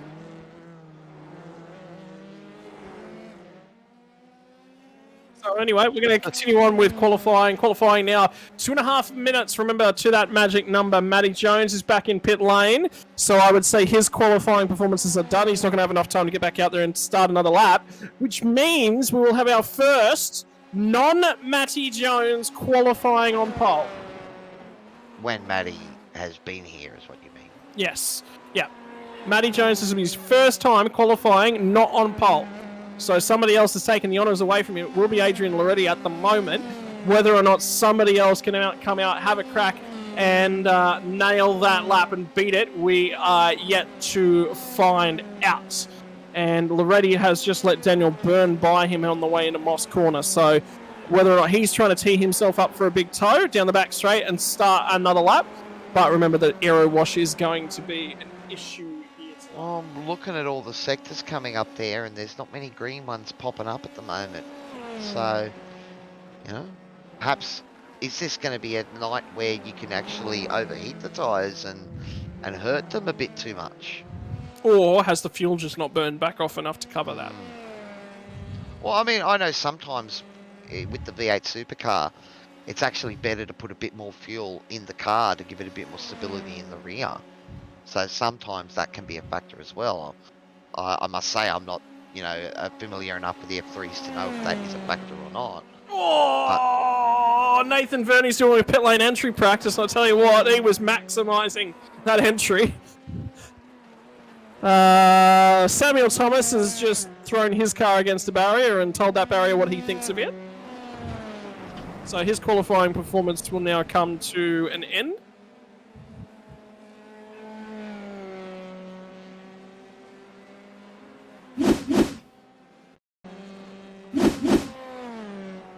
So qualifying 30 seconds now left to go. Adrian Loretti's on a lap. He will more than likely get his lap in. Byrne is right there alongside him, so both of those guys are on their final lap. They will get it in. Andrew Lydon's going to see if he can get his final lap in. Other than that, those are the only three drivers who are going to get a lap in. So Lydon's just gone through, did not improve his lap enough to grab another spot away, and Daniel Byrne has just gone over the line, has not improved his time enough to grab another spot, which means your pole position, ladies and gentlemen, with Darren Fahey across the line, Adrian Loretti, Mr. New Pedals himself. Mr. Motion turned down rig, apparently, Darren's saying. Reckons it's a bit bumpy out there. Is Adrian going to get his teeth rattled? He's going to have those teeth shaken out of his head. Right, so, ladies and gentlemen, qualifying is in the books. On pole position, Adrian Loretti is going to line up alongside of Matty Jones, who will line up on the outside of row number 1. Daniel Byrne and Andrew Lydon on row number 2, followed by Darren Fahey. So continuing, all four Kittens drivers inside the top 5. 333 of Troy Dooley will line up off of row number 3 alongside Darren Fahey. Adam Simpson back on row number 4 alongside Nathan Verney. Those two will have a phenomenal battle all through the night, as we've seen week to week. Wade Reynolds and Bradley Hudson round out your top 10. We'll throw it back to Dean Sinkovich and Samuel Thomas, Stephen Sinkovich in P13, and Greg Johnson P14. Tyson McAvoy, your safety car driver. Well, this is going to be a cracker, buddy. F3's probably one of my favourite tracks on the iRacing server. I know it's a track that tends to agree with me, so maybe that's more why I like it, because I found a bit of pace here. It's up to see if any of these boys feel the same way about Canadian Tire Motorsport Park.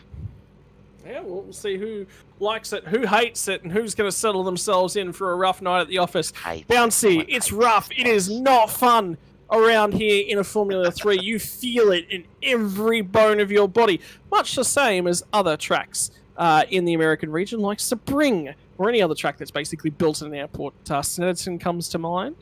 Which reminds me, do you know where we're heading for the Radicals tomorrow night? Radicals. Alton Park. Alton Park, that's right. I have not done any practice yet, so... I want to see which layout at Alton Park, actually, so... Oh, that's a good point, too, because there is a couple of different ones. All right, well, the like lights are coming up, buddy. So, lights are going to come on, and we'll be on our way into turn number 1. And no, the front row are both there, so they will make their way down into turn number 1. It looks like it's going to be from the front row. Loretti might be missing. Indeed, Loretti did not make it back in time to make the grid, and he is going to start from the pit lane. Yeah, I thought there was a car missing there on the grid, buddy. Anyway, Matty Jones has continued his run of being first through the first corner with that little gift from Loretti. Something has happened to Adrian Loretti. We still don't have Loretti in the server. If he's in pit lane, he's still... No, sorry, my apologies. Back in 8. Because something has So gone... that was him on the inside. Someone got a bad start on the inside there and fell back, so that must have been Adrian. That was Andrew Lyden, Toddy telling me. Thanks for that, Toddy. Well, then what's happened already? Why is he in the middle of the pack?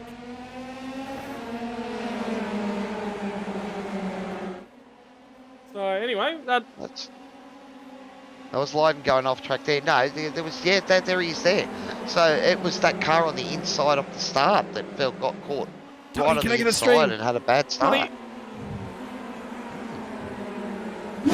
And coming to the conclusion of lap number 1, the field's just about holding positions at this point in time.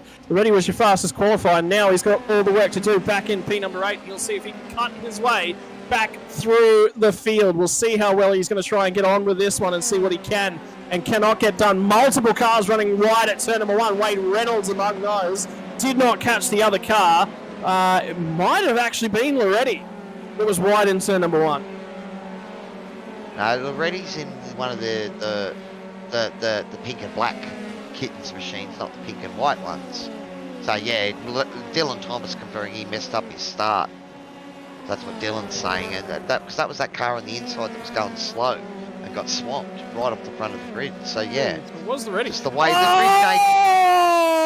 Oh, somebody's Sam round at the Thomas. hairpin. Wade Reynolds has got involved in it. Yeah, it is Sam Thomas. And Sam Thomas is now missing a rear wing. Oh, And Wade Reynolds is crabbing down the back straight. So they will both be on their way to pit lane and grab themselves a fast repair. Tony, can I still grab a he's stream, just mate, lost if you the can? rear, and that's unfortunate. Wade couldn't do much about that there, and So Samuel gonna- Thomas is indeed now done. well, you have a fast repair. Just a Discord But- if you can, Toddy. Safety car has been called. There you go. Well, there's number 1, Scotty. Look at that car crabbing. Oh my god. He's So made the right he's call had there for to tow sure. it. Yeah, he's had to tow Both it. both of them on the back straight. Wade Reynolds has not gone much further. All right, well, we're stuck in a replay here, are we? We're waiting to see if he's going to get going. No, he's waiting there for the request to tow from race control. So, He's made their way up to P13. They're still Wade Reynolds.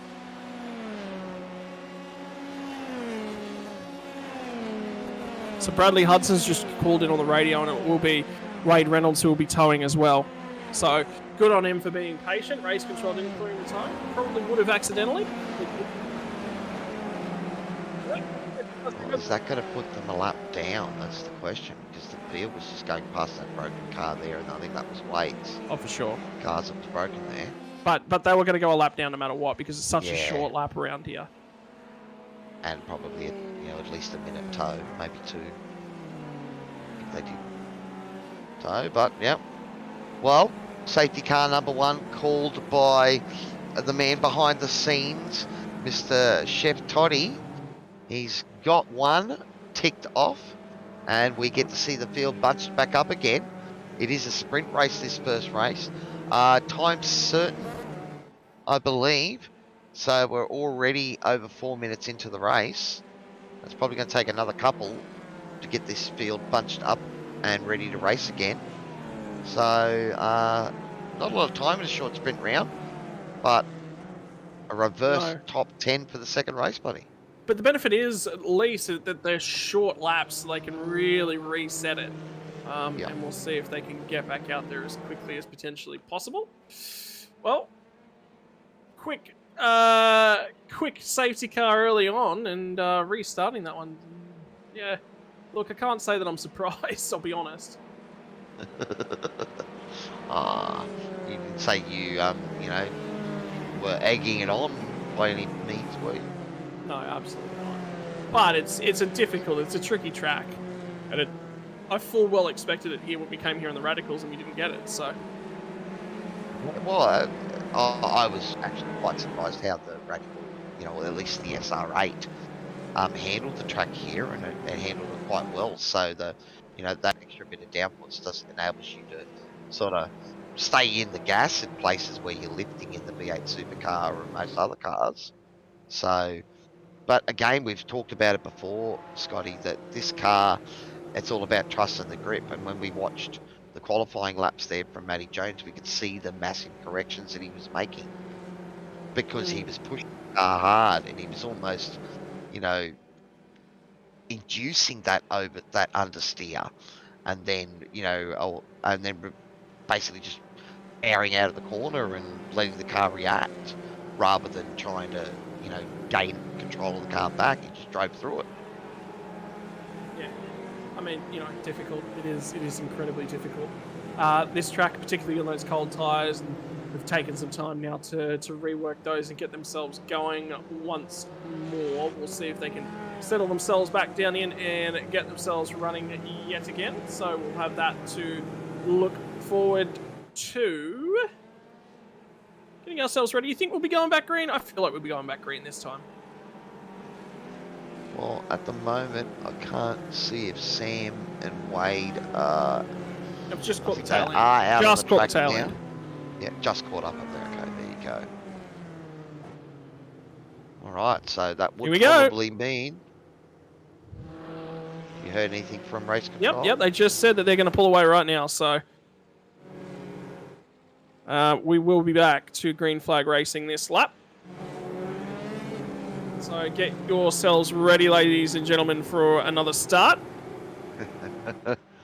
More F3 shenanigans? Well, you think that it'd be the Formula 3... You think it'd be the TCRs. After all this time, it's got to be the TCRs. TCRs get through a couple of rounds in a row without a safety car. So Formula 3's like, well, Wednesday nights can't be this easy. And decides to fix everything up. So, good on them. Look, we do give the boys a bit of chirp, and we talk about safety cars and bunching the pack back up. But that's because we know how fast some of these guys are in these cars. And it's all about the action in the comms box here, buddy. We need them bunched together to give us action, don't we? Yeah, well, I mean, you know, a ton of action now, and from all the races that we've seen from Canadian Tire Motorsport, it's been action cover to cover, bookend to bookend, and Matty Jones is going to go racing through the S's as we come back to the start-finish line. The rules are you can't pass until the start-finish line, and now they will be free to go racing once more as they run their way down into turn number 1. That was a good jump from Matty. I think Darren caught it, but only just. You know, he was a half a moment away from, you know, Matty really stealing a big jump. He's managed to stay with him, but in the process, they got a great jump on Adam Simpson, the Fishy Motorsports machine back in P3, and he's got to worry about Nathan Verney behind him. We haven't had a chat to talk about Nathan Verney tonight. Yeah, well, I mean, have a look at it as well. This has been Adam Simpson's best drive so far of the Formula 3 season. He's been a lot further back, and so has Verney. So both of them have picked up a few spots in this opening lap. And we've had another request to tow already. No. Troy Durley. Safety car again. So we'll be going back under safety car to sort this one out. And this will be Troy Durley. What's going on here with... He's already crabbing at that point. So something's happened to his suspension. Oh, no, he got banged there, but... No, he was already crabbing. Well, he could have been crabbing from before, but he would have pitted under the safety car if the car was that bad. Maybe he's tagged the wall coming down through T1. Oh, this is it.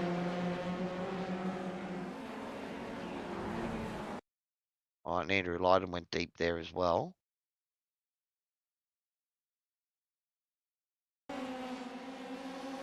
Yeah, so this is where they touched wheels. And I'd say that's done damage to Andrew Lydon as well, because he's run wide there. He's avoided out of the wall. But I'm wondering if he's got steering damage there. Looks okay. Yeah, There has been... Look at that front. Look at that front right. That front right. Yeah, so he'll be back in for a... Yeah, it's actually the left. The left is, shot. I can tell you that there has been a suspension update to these cars whereby they will take, from excessive curb strikes over time, they will slowly take suspension damage. So that is something that does happen to these cars now as a result of the latest iRacing update. But I don't think that was suspension damage. That was contact. there. So we'll have to see if race control has got anything to say about that. They're a little bit busy right now. They're driving the safety car. It is safety car once again. Is he going to do another lap? I think he just said. The plan was to try and let the guys catch up, but they're still towing, I think. So he's just said on the radio. Dooley, yeah. So they're gonna pick up the pace and hopefully go green at the end of the next lap. And we're 10 minutes into this race already? Yeah, mate. That's 11 minutes gone by. already. So so we're definitely not going to get 18 laps in, that's for sure. And at the moment, it's Greg Johnson, Team Greg, sitting in P10. So he'd be looking to try and hold on to that spot, because that's a front row start for race number 2. And given what we've seen happening behind, you probably want to be on the front row.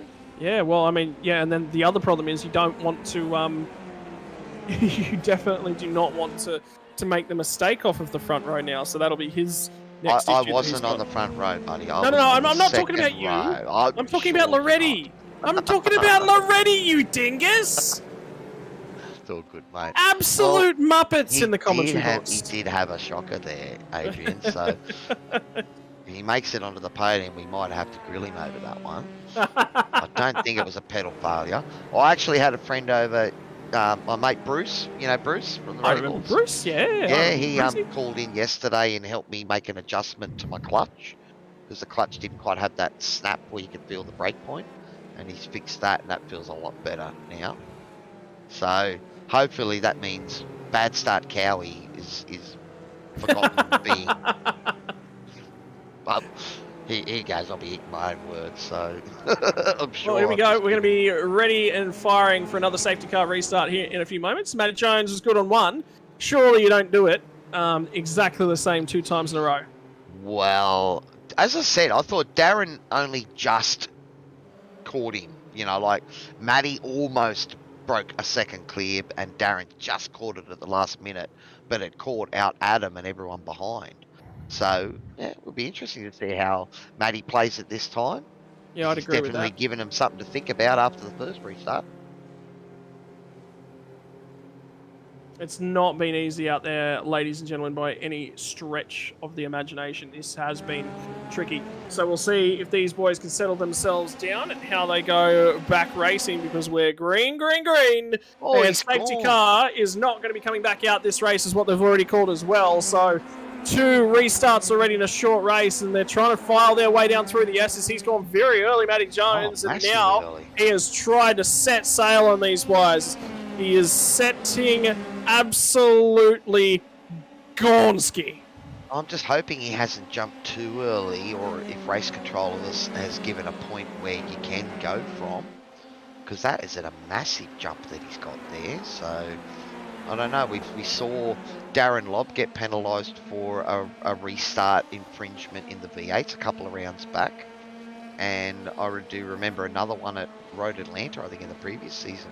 So it is something that race control will keep an eye on. Something that they'll be aware of, and something that they'll be monitoring. They did just say once safety car. The issue was with Darren Lobb that they said that he had to. The safety car wasn't in pit lane yet. The track wasn't declared green, whereas the safety car was definitely in pit lane there, and McAvoy had cleared the track effectively, making sure that nobody could make contact with it. Anyway, Reddy's going to send his way down onto the inside of Nathan Verney. No, it's going to be around the outside of Nathan Verney, and Verney's covered that off very well as they head their way on through the S's on lap number 9. So Matty Jones across the start-finish line to lead another one, and Adrian Loretti will continue to look out his visor and continue to regret that poor start. It's been difficult to overtake for Loretti. He has gained 2 spots, but now he's stuck sort of behind Verney, who's getting a toll off. I don't know. He's had a couple of safety cars to bunch it back up, so I think more than anything, he might have dodged a little bit of a bullet with those safety cars and keeping him in contention, because, I mean, we've seen before, Adrian's got some great pace, but the lap times between the front runners have been so close that, you know, you get a 3-second gap early on in the race. And even if you're a couple of tenths quicker than the guy in front, that's still going to take you 10 laps to get that back. So anyway, they'll settle themselves in and they'll see if they can get any further away. And here comes Loretti once again. He's going to go to the outside because Vernie continues to cover that inside line. There's no easy overtakes out there for Loretti, but he makes this one look it because he got a huge launch that time, gets the job done. He's now up to P5, and that means he's only got teammates and Matty Jones ahead of him, and they will not be letting him through. Mr. Loretti, you are going to have to fight for every single one of those places. Well, that's it. They might be telling him to turn the motion up and enjoy the ride back there. But again, Nathan Burney not ready to give it up either, and we know that Nathan is quite tenacious in the F3s and is enjoying it. But look at that, Adam Simpson has got past Darren Fahey up into P2. So the downforce fishy, we got the downforce piranha. Yep. The piranha. The downforce piranha up into P2. The one that has grip, Cowie. That's what we're calling it. The grippy piranha. Yeah. No, you don't want to hold them in your hands. No, we call him the fast piranha. There you go. That'll annoys the rest of his teammates sufficiently, I feel. I think one of the things is the fishy boys are pretty good at giving curry to each of themselves, you know, not just other people. They probably hang more dirt on each other. So here comes it from Vernie, and Vernie gets that move. Sorry, no, my apologies. This is between P2 and P3, so this is Adam Simpson and Fahey, and Fahey gets relegated back to P3. Well, he just sort of stick his nose up there. He was lucky not to get it caught off, ripped off though, because Adam shut the door pretty quick there. Look at that, you can see those cars. That was interesting coming down there. Like in the V8 Supercar, you were so close to the edge of the track trying to milk it. These guys were coming off a mid-track going nowhere near the edge of that. So that just tells me that the downforce through there is tremendous in these cars.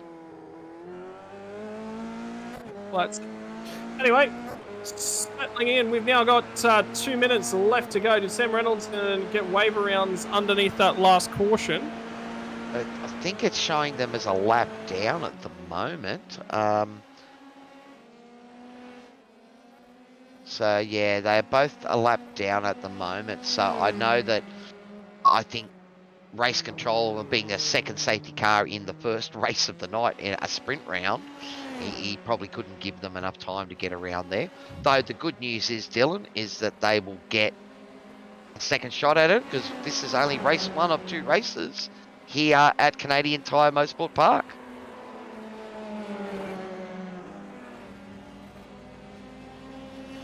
Yep, so we're settling ourselves in, and Andrew Lydon is going to be leading off of the front row for race number 2, which is a phenomenal effort for him.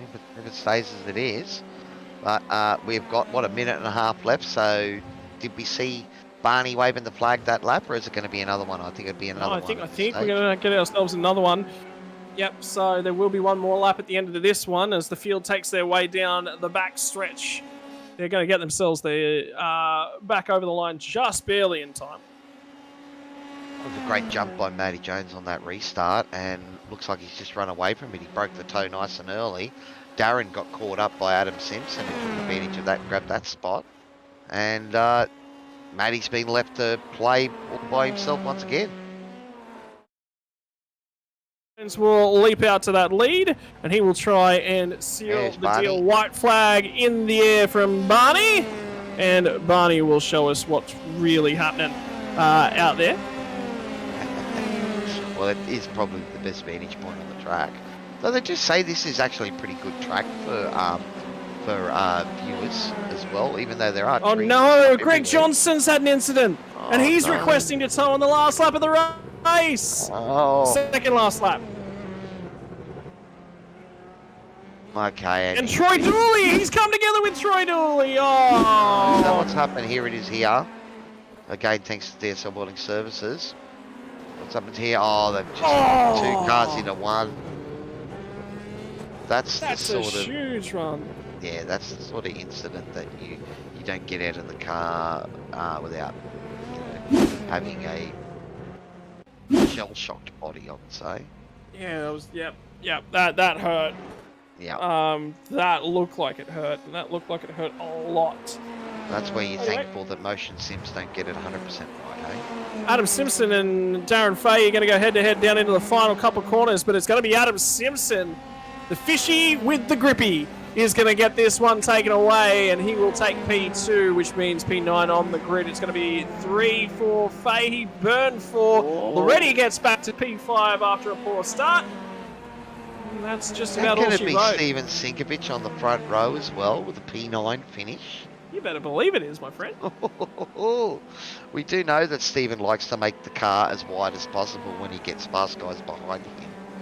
So we all know Steven would be the first to admit that he's not as fast as some of the other guys out there, but you end up behind him, he's not going to make it easy for you to get past. No, don't park yourself behind it. That is not a good idea. Well, race number 1 in the books. Yeah, and Matty Jones, he's been away from us for a few weeks working and unable to race. Doesn't look like he's missed a stride at all, does it? He comes straight back in and takes that one away, leading from the front all the way to bring home heat number 1. Who? Who's Matty Jones? No idea. Never seen him. That's what I thought. Don't know who he is. Didn't win a race. No. Adam Simpson off of second place there as well. Darren Fay, Daniel Byrne, Loretti, Vernie Sinkovich, the D Sinkovich on that one. Brad Hudson and Steven Sinkovich will start in front of his brother. There's only been a few times that's ever happened. And Andrew Lydon on P10 as well for the Kittens Racing Machine. So Andrew running wide and onto the grass there early on at T1. And that threw him right back in the pack. So he's got a chance to lead it away and hopefully run away from it in race number 2. Greg Johnson, well, that was a eventful finish to race 1 for Greg. With a bit of contact there with Troy Durley, Wade Reynolds, and he's finished in 12th, Troy Durley, Sam Thomas, and Tyson McAvoy, our safety car operator. 10 laps down, Tyson. I thought he was our safety car co-operator. But anyway, he's out there. He's having fun. Warm-up time. Well, buddy, we got a few minutes. And is that Stephen just deciding to bin the car on the broadcast again? Probably watching the broadcast. Steve, do it again. Do it again, Steve. We're watching. But, no, that was what a great drive from Adam Simpson. So, P2. We go, and looked on the pace, so... Hang on, go back to Sinkovich. We just said we'll just watch him if he's going to do it again. Fair enough. Okay, so you want to see if he does it Okay, again. it was a fluke. We literally Send just on the caught gold the tail card. end Well, of I'm it. allowed to talk about Adam then as well. I was going to compliment a great result, and I think we found one of those... What did the question I asked earlier, if there's any of the guys out there that really love Canadian Tire? I think Adam might be one of those guys, buddy. Yeah, I think so. Because, yeah, he's had some up and down results this season, and gotten a few tangles as well, and ended up with bits flying off that car at various times. But looks like we found a place that he is quite at home in an F3. Yeah, the F3 is probably the place for him, and it's a good place. So good job on Adam Simpson. I mean, he's been enjoying the SR10 radicals, but unfortunately, the biggest issue for him has been just about nobody else left out on the track.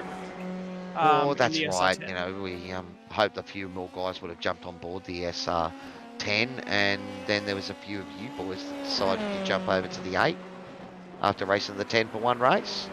Oh, it's just, when there was a field that small, I mean, I'm there for... You want to be. It was a good race. It was a great race between... Who was it? It was a Kiwi. I know it was a Kiwi that was racing as hard to the end. You had Adam, you had yourself, you had Steve, and then there was another guy in the SR10. He was a Kiwi. Well. I know that much. Yeah. And he ran out of fuel on the last lap, and I didn't. And that was the difference. But, I mean, yeah, Downpour's car, completely different way to drive these. When we talked about the TCRs tonight having a different driving style, well, there's a different driving style again. And I'm not just talking about blipping and paddles versus shifters and all that. It's just, it's a different mindset of how you throw the car in, where you trust that you've got the downforce, you've got the grip. But like you see there, there's no lift there. Flick that in. Do that in the supercar, and you're going to be escorted on the grass and be mowing the lawn again. Got about a minute Right. now before our grid will start to form back up.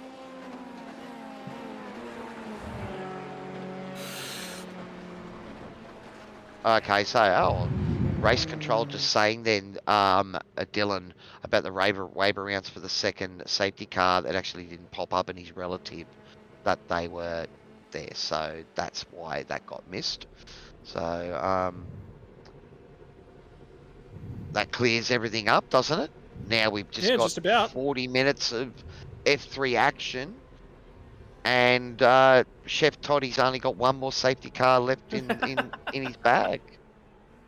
Chef Toddy's got a few So more he's got left to get it on him. wrong. He's still thinking he's on the money, apparently. Oh, so after 2 safety cars in a 20-minute race, we're only raced for about 10 of them, and you reckon in a 40-minute race we're only going to get one? I don't know. I don't. I think. Yeah. I don't believe that they're going to be like that. I think things will change a little bit. It's definitely difficult to overtake. That much is for sure.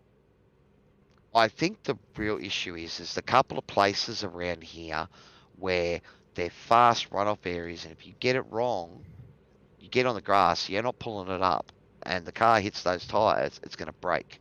You can't drive it. That's a tow. That's a safety car. So I reckon we're going to get at least 2 more safety cars.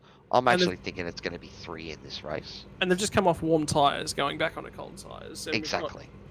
Drivers starting from the rear, you know, the grid shuffled up. We're just in this messed up spot at the moment, I think. So. And we love it, buddy.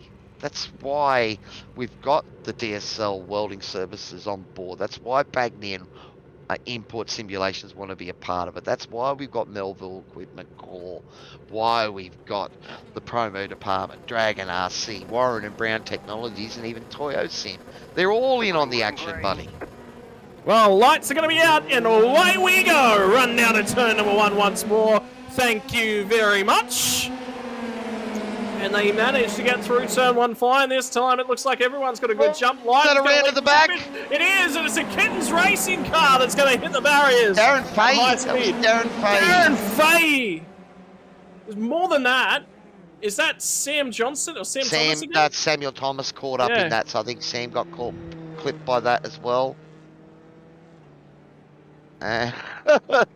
We just heard And on the radio. Steven Sinkovich was just on the Yeah. radio saying, "Oh, come on, boys, I had it won." So this Oh, we're this going to is have a sorta- look and see what's happened here. No, No, so Darren Fahey, he's pivoted across and he's just clipped Sam Thomas in the rear. That's damaged that rear suspension. That's why he was caught as well. So what's happened? So see, he's just Bit of clipped grass. Yep. Just a teensy-wincy bit too wide.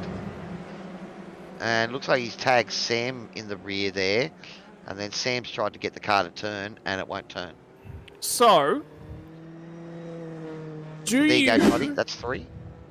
in this instance, do you fill up and say, I can go to the end of the race from here? Or do you just not do that? That is the strategy that we talked about. So again, the tank is unrestricted. You can put 100% in there, but it doesn't have enough in the tank to start the race. So it's about 24 litres in the tank at the moment. And the estimate is you're going to need about 36 to 38. I don't think anyone from the lead lap drivers has pit. Actually, untrue. Greg Johnson has pit. Okay. Wade Reynolds, Greg Johnson, Darren Fahey and Samuel Thomas have pitted also, but that's the tow. They're all the toes, yeah, so. And they would be able to put fuel in the car and maybe... Well, is that something that can happen? You get your tow, get a wave around, put fuel in the car now after your tow, and then you don't have to pit anymore and the whole field has to pit. Ooh, have I found a loophole there, Scotty? What? You come down, you pit early, and you're good. Well, no, so you have a crash, you tow, you drop a lap behind, but when you do your pit, put fuel in it, then you come back out, race control gives you a wave around, now you're back on the lead lap and you don't have to pit anymore. Well, you need 2 safety cars. You're not going to get your lap back under the safety car in which you towed. Correct. Yeah, that's right. Because you're not going to make it around in time. Yeah. So you need that second one. Yeah. Okay. There you go. So it's not quite a massive loophole that needs to be plugged. I was just a little concerned there when I thought about it. Started my racing brain starting to tick over when I'm starting to think about this stuff, Scotty. Well, see, that's a NASCAR thing. That's why I know it. Is that NASCAR, does that. So they... Well, you did say you're jumping in and doing the Bathurst 1000 official this Saturday. So just remember, that's an official, so there's no safety car. No, So stay on the lead lap. I know that, dickhead. You are just socking it to me tonight. Is it all these safety cars that's messing with your head? I'm loving it. And you're loving it too, Scotty, so it's all... I'm enjoying it, mate. Don't you dare stop. Oh, my Lord. It is, it's tricky here, for sure, 10 times for sure. So, anyway, we'll settle ourselves back in. A corner like that, so we're looking at the corner of the cars coming through T3. It's so easy to carry a little bit too much speed, get your line wrong. Run wide. You go onto that grass, what's out there? Tyres and concrete. You can't pull it up. You absolutely can't pull it up. And we've seen before that these cars make contact and they go crabby. You hit a wall at 150 k's an hour. It's going to be a little bit worse than crabby. Yeah. So anyway. All right. I called 3 safety cars this race. Toddy's already on wood, so to see if he's got his. I don't know. You don't know, okay. I want to believe that they can get through the next 40 minutes without another safety car. I really do. But I just don't know how much I can trust that. Yeah, look, I think this place is fast, it's flowing, and there's those spots on the outside that you've only got to get it slightly wrong, and it bites you. They haven't gotten into a rhythm yet either. Yeah, that's it, man. So anyway, Steven Sinkovic, this is the most number of laps that he's run in a podium position, and they've all been behind the safety car. Well, he said he already had it won. He'll take it. Yeah, but actually, sorry, my apologies, I lied. The only time he's been this far up the field for this long is in the Radicals, where there's been a maximum of 2 cars whenever he's been in it. So this is the most number of cars he's been in front of, and he'll be looking for every opportunity. With how difficult it is to pass here, Bradley Hudson's going to have his work cut out for him. Dean Sinkovic will be looking at that car 2 ahead of him and going, I do not want to be the worst Sinkovic here tonight. I want to get through. Matty Jones only made up 1 spot on that first lap. There's Adrian Loretti made a little bit of movement. Here we go. Andrew Lydon is going to be in control of the field. When does he decide to go? Still not going. Still not going. Now he'll go down the main straight away. And Hudson didn't get a great launch, but Sinkovic did. So Sinkovic is going to settle in here behind. And this is a great opportunity for Steven Sinkovic. We'll see how well he can deal with this. People looking up and down the field to try and cut their way through. And the fields come back together. All the drivers have received their toes and now tagged onto the tail end of the field. We're going to wave around under the next caution. So their job is to keep the car clean, keep the car under control. Vernie doing a great job there, still in P5 after that first race. Adam Simpson's got some moves to make, and boy, can he make them. And Matty Jones will be sitting there and looking at all of that. So, Sam Thomas, it looks like he has jumped off his computer or something, but after the tow, I think he didn't have his fast repair ticked, because it's come up with he's just said on the radio, come up with 16-minute repair. Yeah, well, there you go. Unfortunate. Moves starting to get made up at the front end of the field, and it's going to be Steven Sinkovic defending from Bradley Hudson, I believe it was. Hudson goes to the outside. Hudson will get the move done, and Lydon has skipped clear of the chasing pack, and have a look at how close to each other they are in this next little battle pack. And now Vernie, they're all just going to sort of clog up in behind him. Burns trying to cut his way through. Loretti's looking for the option to get a move done, and Bradley Hobson takes the opportunity to set the fastest lap of the race. Oh, Carl Adam Simpson, and a good save by the looks of it. Ooh. That would have been a scary moment. And he's done well to hang on to that, though. I'm glad he doesn't have a motion rig because that would have hurt. Well, For those of you who don't know, blades under there. I've had ability to drive something similar, which is the Formula Ford. Do not run off track. They run millimeters below. Car backwards. Team Sinkovic is backwards at Mott's corner. I heard tyre noise, and I have no idea what happened. There was also contact there between, I think it was that Darren Fahey and Troy Dooley, was it? There was wheel to wheel contact there. As someone was looking to go up But the there's inside no reason. in a spot. I know Fahey. So my apologies. I believe Fahey is actually on the lead lap. So I'll just take a quick look. Yeah, everyone is on the lead lap, so there is no drivers in the one lap down. Bradley Hudson's continuing to utilise that space that he's made for himself now at the front end, and Verney's starting to set sail, see if he can get to Sinkovic. There's another car looking for a move in the background. It's Matty Jones, I think, and Adrian Loretti going head-to-head, and Loretti got his way past Matty Jones.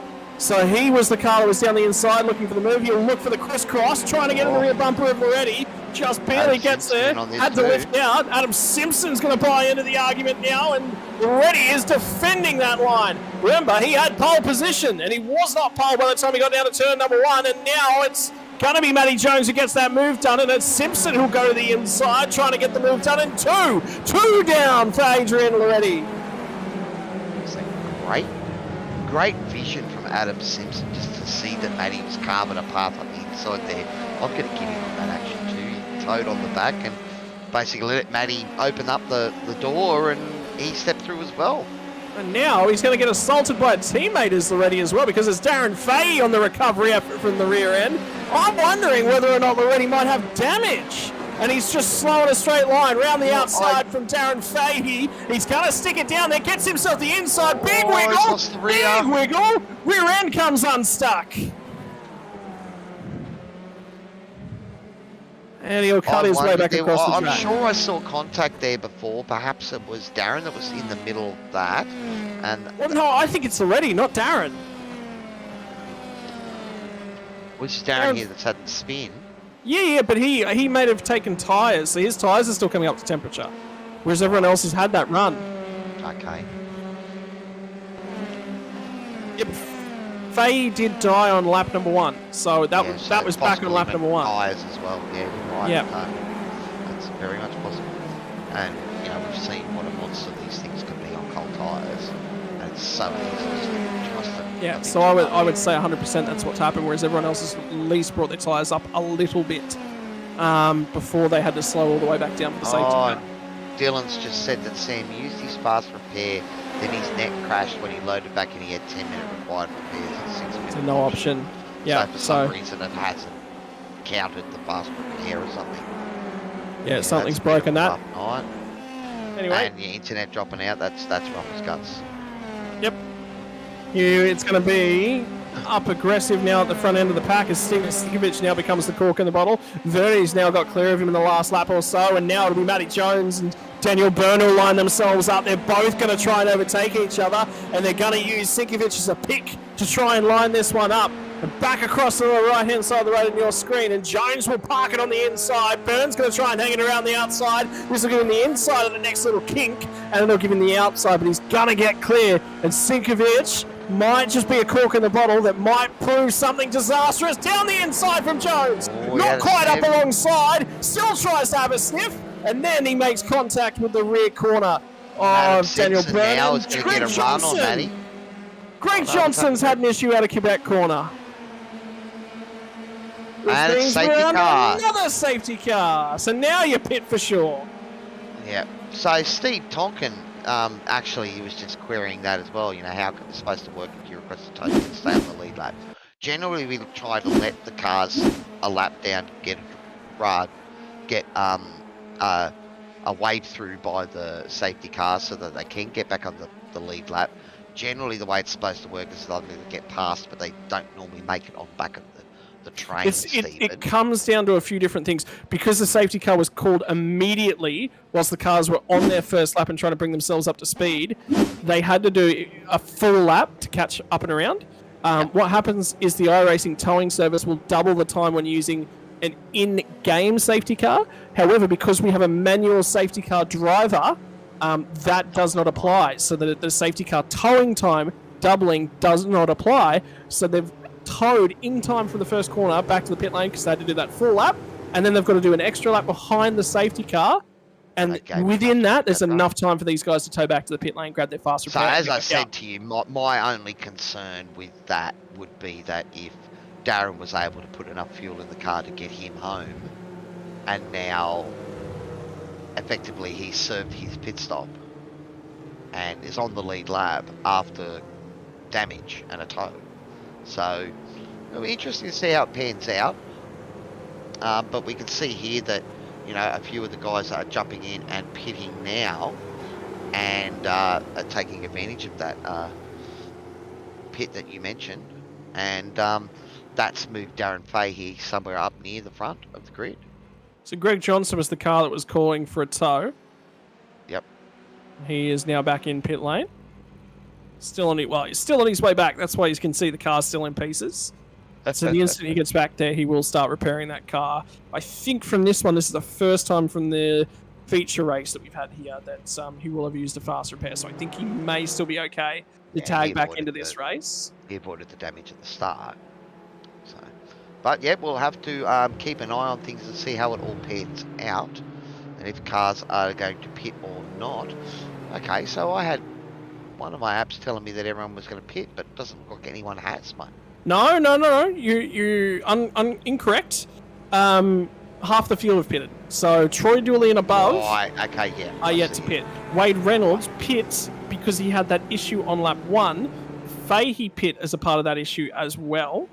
And Andrew Lydon, as we said before, there was backwards pit under this no caution. limit on the fuel, no limit on the tank, so those guys could have. Oh yeah, you had to have a strategy play. To get home. 100% for sure. The only thing is, I would have done it under the first caution, because the reason you want to do that is then you gain track position for the rest of the race. Yeah, exactly. So that means that everyone else that's pit and everyone else that's going to come down. So effectively how it works is once you pit, you then move to the rear end of the queue relative to everyone else that's pit around you. So if the car immediately behind you pits, you'll probably stay ahead of them once you've completed your stop. However, the car ahead of you pits, or the car directly behind you pits, they will maintain the track position. However, they've still got to serve their stop, which means they will lose the track position later on, and then you will gain that back because you've sacrificed track position to get yourself onto the right strategy, is how that should play itself out. So there is actually, in a race whereby you can fill the car up and get ready to go, there is actually an advantage to pitting first. Now, the downside is that if it doesn't get another safety car, the incidents, or another safety car comes, it's likely to come from an incident in the mid-pack, which means you're likely to pile in there. However, you're going to make that up by, not having to come back through pit lane. Field spread's another issue, getting moving through the pack. The lighter fuel load in the Formula 3s is a big part of that. So, but still, the instant that safety car comes out in Formula 3 with the uncapped tank, I'm pitting every single time in a race like this. The other thing to consider is that, 40-minute race, 36 laps, the guys were saying on the fuel burn, you could probably get 24 laps out of the race. We're doing laps under safety car here. Could some of these guys think that this could be a no-stopper? Potentially, but I'd rather put myself on a confirmed strategy because then I don't have to worry. I understand, but we've got Nathan Verney running P2, and we've He'll have a seen crack. before that Nathan's one of those guys that thinks about the strategy. Well, it's going to be Bradley Hudson that leads us back to green down the main straightaway here.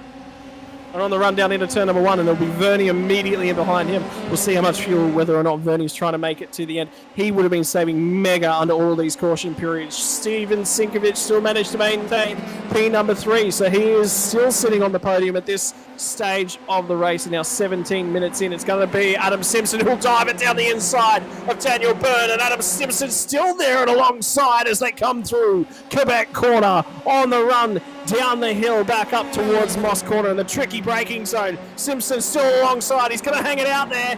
He will be on the inside now, and he's going to have to be respected by Daniel Byrne. Gets the job done. Great driving. That is a respectful move.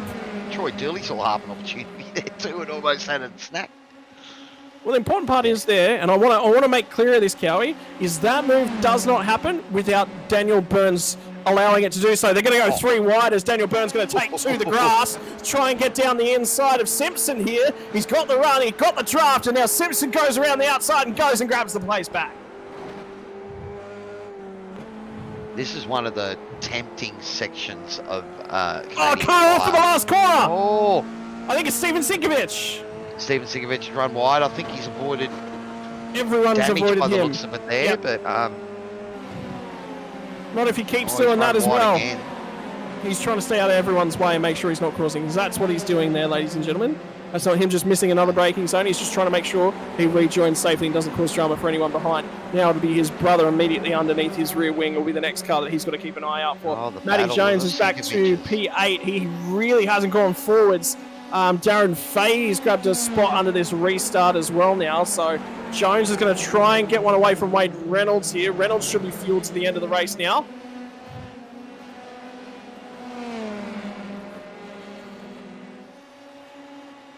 So Fahey will try and close up in on Troy Dooley now, and this will be Darren Fahey's opportunity. He is right there on Troy Dooley, sticks the nose out. He'll go to the inside on the run into the S's now, has enough space. Dooley lets him up the inside, gets the move done. Nice clean move there. But we're seeing that, you know, again, Matty Jones running in P7 at the moment, so it looks like he's got another pass done. But as you said, it's not the easiest place to pass Canadian Tire, and there's sections where that front wing is keeping the front of the car on the ground, and you get in behind another car and you suddenly don't get an understeer because you don't have that grip. Oh no, that's a scary proposition to me. Mate, I want them to activate DRS on this car. I really do. Like they do in the official series, Formula 3 in real life, they do have a DRS, I believe, DRS, activations in okay. Formula 3. Oh, wow. Yeah, as far as I'm aware.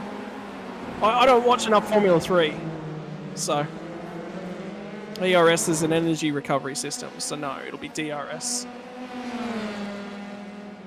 Well, it was easier when they called it KERS, wasn't it?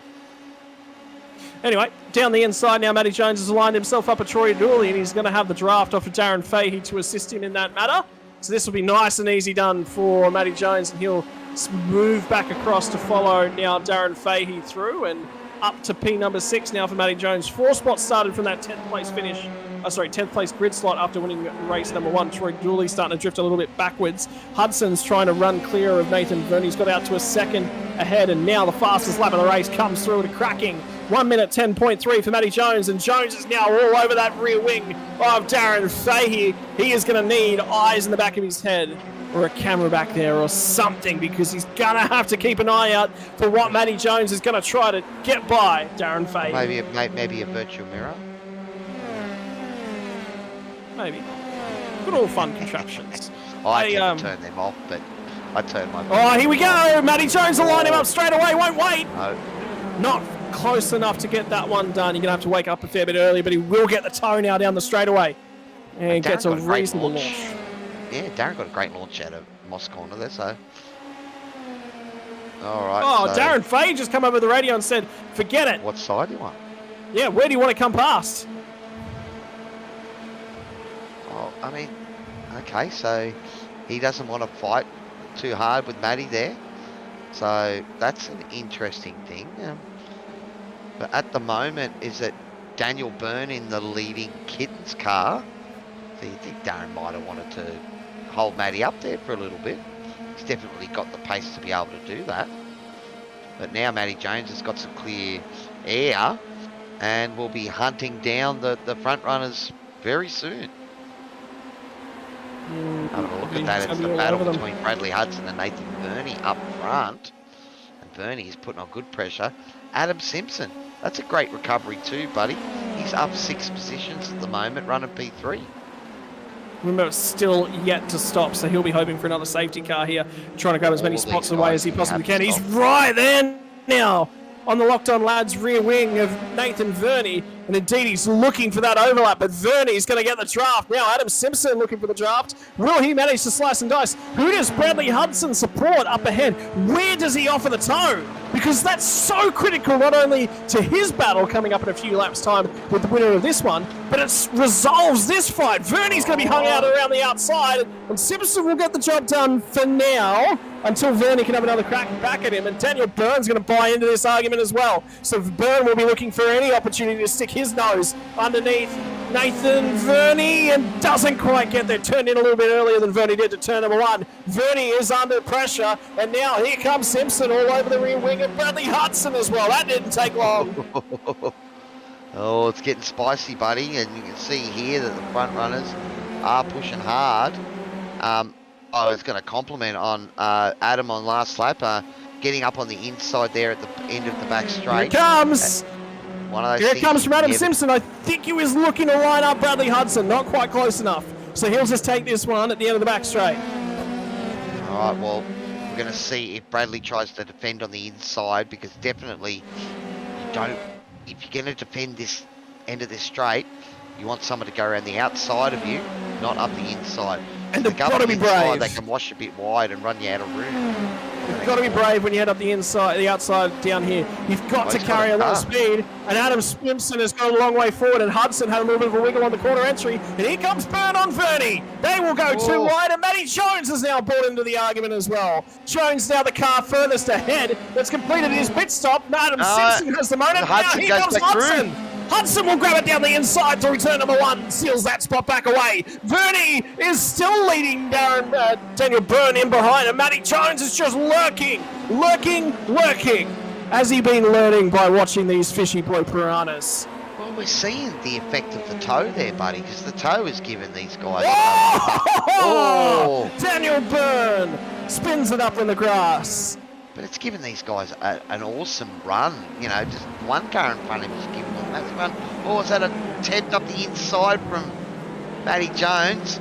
That was Lots a of- wiggle, and that could have easily been contact, but you do know he's got some pretty good skill in the sim, and did well to avoid contact with Daniel Byrne there. I wonder That how could have easy been it's going to be to get a nasty, replay of that, because that was some supreme driving skill to hang on to that car and not make contact. And now he'll get the opportunity to go down the outside of Daniel Byrne on the run down into the S's. Oh, and he's got it And he's done. got the note ahead. So Daniel Byrne gets relegated one spot further back, and now he'll buy into this lead argument in a few corners at most, because Verney's right there. Simpson's gotten through on this lead bunch now, so Simpson's starting to look to try and streak away as best as he possibly can. But it just seems that, you know, now Brad's back in the toe, and, you know, closing up, though he does have Nathan Byrne handing him behind, and the best thing you want when you get to the front of the pack and you look in your mirror and see that the guys behind you are fighting, just egg him on. Yeah, boys, keep fighting. Let me have a nice little gap here. The big question mark, though, is can Simpson make it to the end? Can Simpson, Hudson, Verney, Byrne, and Dooley make it to the end of this race on the fuel they have? That is a huge technically- question mark. We're technically halfway into the 36 laps now, lap 18, but we are 25 minutes into the 40-minute race. So 5 minutes, we're looking maybe, say, 4 laps. So, again, the estimate at the start was thought it might probably go 30. Here comes Matty Jones. He's going to go down the outside and get by Daniel Byrne. So job done. He does. Great move. With another toe assisted move and around the outside.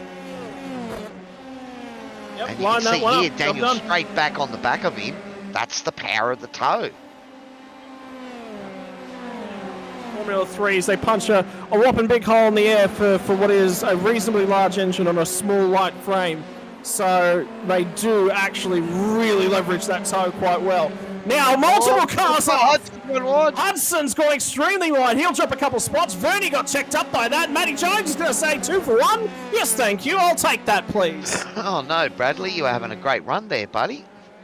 And just ran a little wide there, maybe pushing a bit hard, trying to catch up to the downforce Piranha. He's just skipped away a little bit, but Matty Jones up into P2. also the lead runner of the cars that have pitted, so we know that he'll get home. So this is our effective race leader. Unless Adam has pulled a rabbit out of the piranha and can get this home. I've got one for you now about Adam Simpson. If he wins this, he will be the flying fish. Because he's the fish with wings. Oh, there you go. No, you can only say that if you had Red Bull livery on there. Fish with wings. Oh, he's got his... Oh, bugger off. I finally make a good joke. One I was trying to add to it, buddy. Okay, all right. There you See go. what you did there. By the way, ladies and gentlemen, don't take anything out of this. The beef in the commentary box is purely for your entertainment. Oh, Until tomorrow night. Until tomorrow night, then it goes on track. That's right. Yes. So Vernie's had a big moment, I think, and Burns got now by as well. So the podium's starting to get shaken up. Is Vernie committing to this strategy, knowing Andrew that Lydon Simpson... gone into the pits? Something happened to Andrew Lydon, because I did see that Steven Sinkovich has passed him. He's coming to the pits. Here we go. Hang on. Move coming back from Nathan Vernie. Is he going to be following down straight here? Vernie's going to lift out. Vernie's actually going to follow, so ignore that one. Probably not a bad move. Now, again, we do know how fragile these cars can be, so you've got to be careful where you send it. Now, here's what's happened to Andrew Lydon, is it? And he's clagged the wall, and that's why he's pitted, because that car probably didn't want to turn very well. At all, you mean? Oh, he's managed to get it back, so that means it did turn at least a little. Don't ask me how I became an grabbing there pretty good though. Don't ask me how I became an expert at driving damaged cars back to the race, back to the pit lane. Don't ask.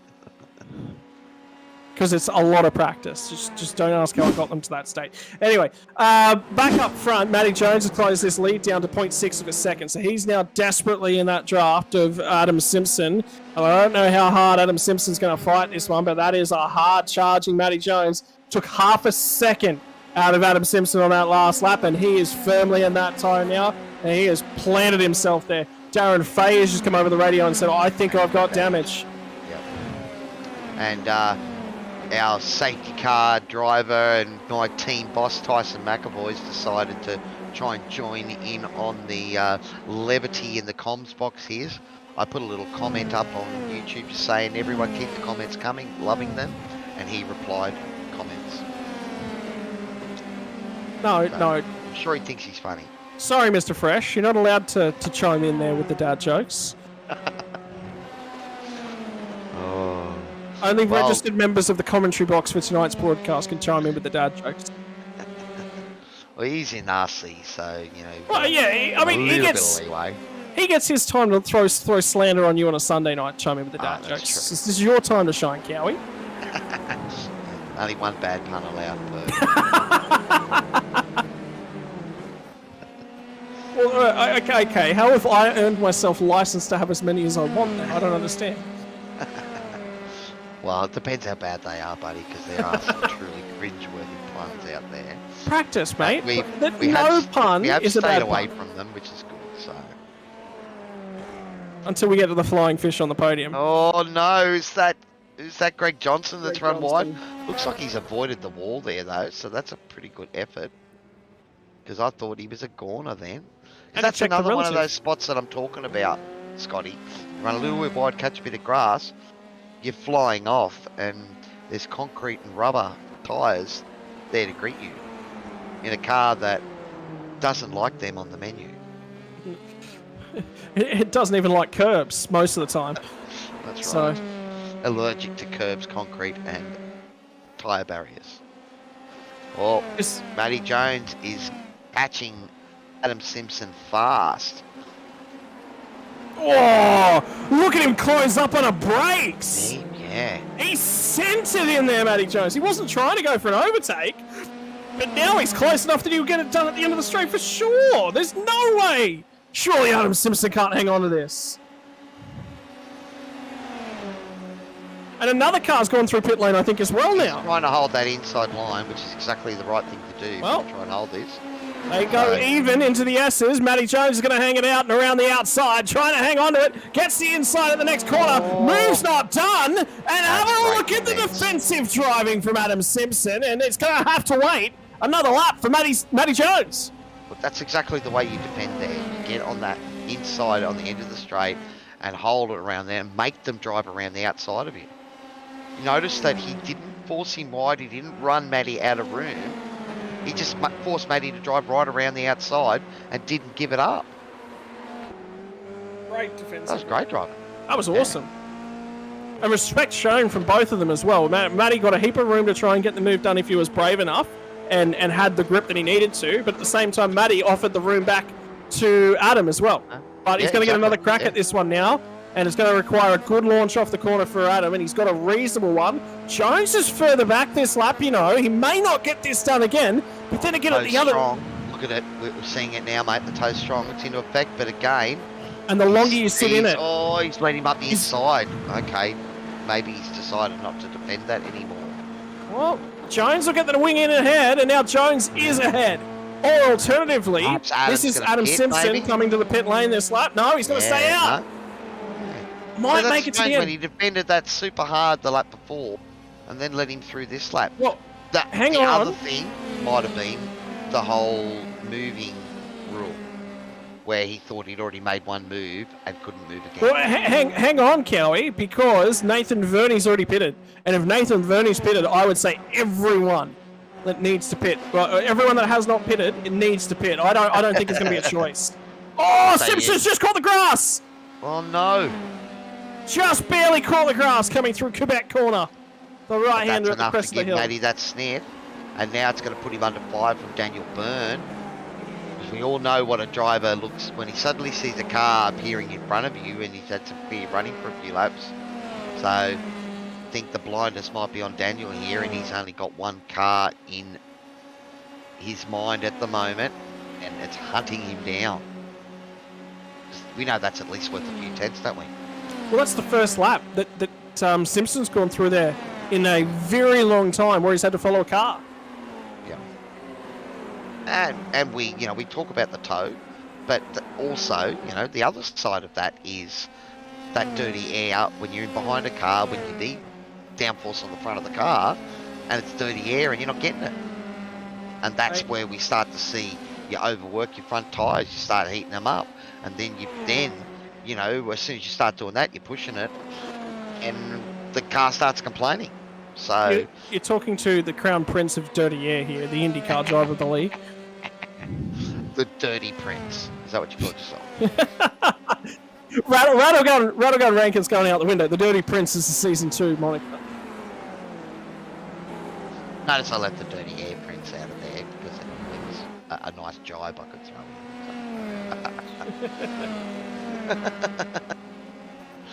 He wants the draft. Okay, so Tyson, our safety car driver and race controller tonight, is watching the stream as well, and he thinks Adam Simpson may be coming to get a bit of a tow.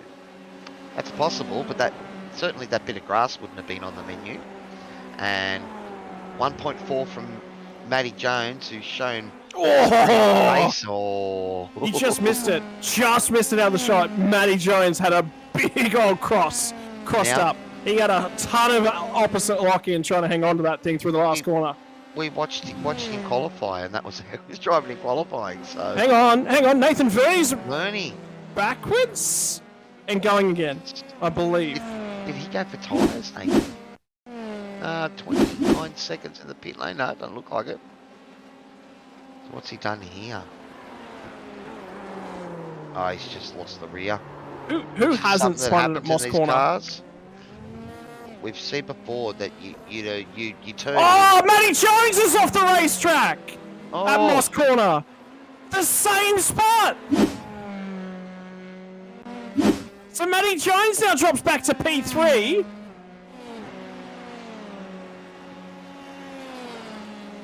What's happened here? So your race leader on his own has just run off the circuit at Moss corner. We just know how hard he's pushing. So as the car does he lost the rear as well? Oh no, he's had a little bit of a snap there. Oh, he's done well to hold on to that, because that's that that's that snap oversteer that tends to throw you direct Adam drive. Simpson now to pit lane as well, so they cannot make it. So Byrne might have 1 lap of fuel left. Darren Fahey pitted, remember, he was forced into the lane because he had damage on the opening lap of the race, and he is now in P2. Oh, man, he's thrown it sideways. Is he going to hang on to it? Ooh. So Matty Jones has now lost spot to Darren Fahey. Fahey, tyres, I think. who dropped it on the first lap of the race, might get back and win this one. And, you know, it's what I mentioned before. Steve saying that he thinks Bernie had a bingle, hence the pit stop. So you think he might have been able to make it home, Steve? That's possible. Well, Yeah, I mean, and we've seen before, you know, it doesn't take much to hurt these cars, and you can't drive a crabby F3. Okay. Let's talk about this and let's look at this objectively. There is now 2 minutes left of this race, so there is 2 laps left to run. And into the pit lane comes Daniel Byrne, so they couldn't make it. They were 2 laps short. That's a lot of saving to get an extra 2 laps, so I'm not surprised. Darren Fahey will take the lead of this race. They could not make it from where that safety car was. And Darren Fahey, who pit under the first caution, has popped out in the lead. Wade Reynolds. Maybe those 4 or 5 cars that didn't pit under that second safety car missed their opportunity. Well, they had to go for something. Maybe they were counting on another safety car. Steven Sinkovich, I think, made the right move. 100% Steven Sinkovich made the right move. Because he was at the tail end of the pack. Stay out there, yep. Yep, he was at the tail end of the pack. He's got nothing to lose. Yep. He wasn't going to gain anything by pitting, but he was certainly going to lose any opportunity to run at the front of them. So he made the right call. As for the rest of them, well, it's neither here nor there. Well, Wade Reynolds, the other car involved in that lap 1 incident, and he's P2. Not for much longer. As Matty Jones just got him. Has he had a moment, or has Matty's got him? No, Matty's got up to him on pace, and now he'll dive down the inside. So Wade Reynolds, though, brother, definitely related to Ryan Reynolds, mind you. Oh, Greg Johnson! No! Oh, my word. Matty Johnson would have had a heart-in-mouth moment. Yeah, a little apology on the radio there from Greg too. So he realised he made a boo-boo. Probably lucky to get away with and not cause anything there. Who hasn't done that in sim racing, though? It happens, mate. You know, when you spin, the first thing you want to do is get going again. You know, and sometimes you just got to take the time to have a look at your relative. And we all make the mistake. I've done it. I'm sure you've done it. Me, never. Something to try and be aware of. No, it's so easy to do because you just grab that accelerator and just try and get yourself back out there. White flag, I think, is going to now come out. This time we will be on the last lap of this race. And Darren Fahey is leading this race back to finish it. Wipes himself out with a big spin across the track in front of a few cars on the opening lap. Loses a rear tyre. Does not matter. Gets his pit stop done. Gets back out there and turns laps. Said he thought he had damage, but he is going to come home and collect the checkered flag. He kept it clean from lap 2 onwards, and that's what you needed to do tonight to keep yourself in the hunt. And Darren Fahey will grab a race win. Matty Jones will recover after those late couple of incidents from P3 back to P2. But Wade Reynolds, right place, right time, right onto the bottom step of the podium. Well, I sort of flagged it a bit earlier there, Scotty, where I thought, is that going to be the advantage? You've had an incident in race 2 at the start of the race, got to the pits, but able to put enough fuel in the car to get you to the end.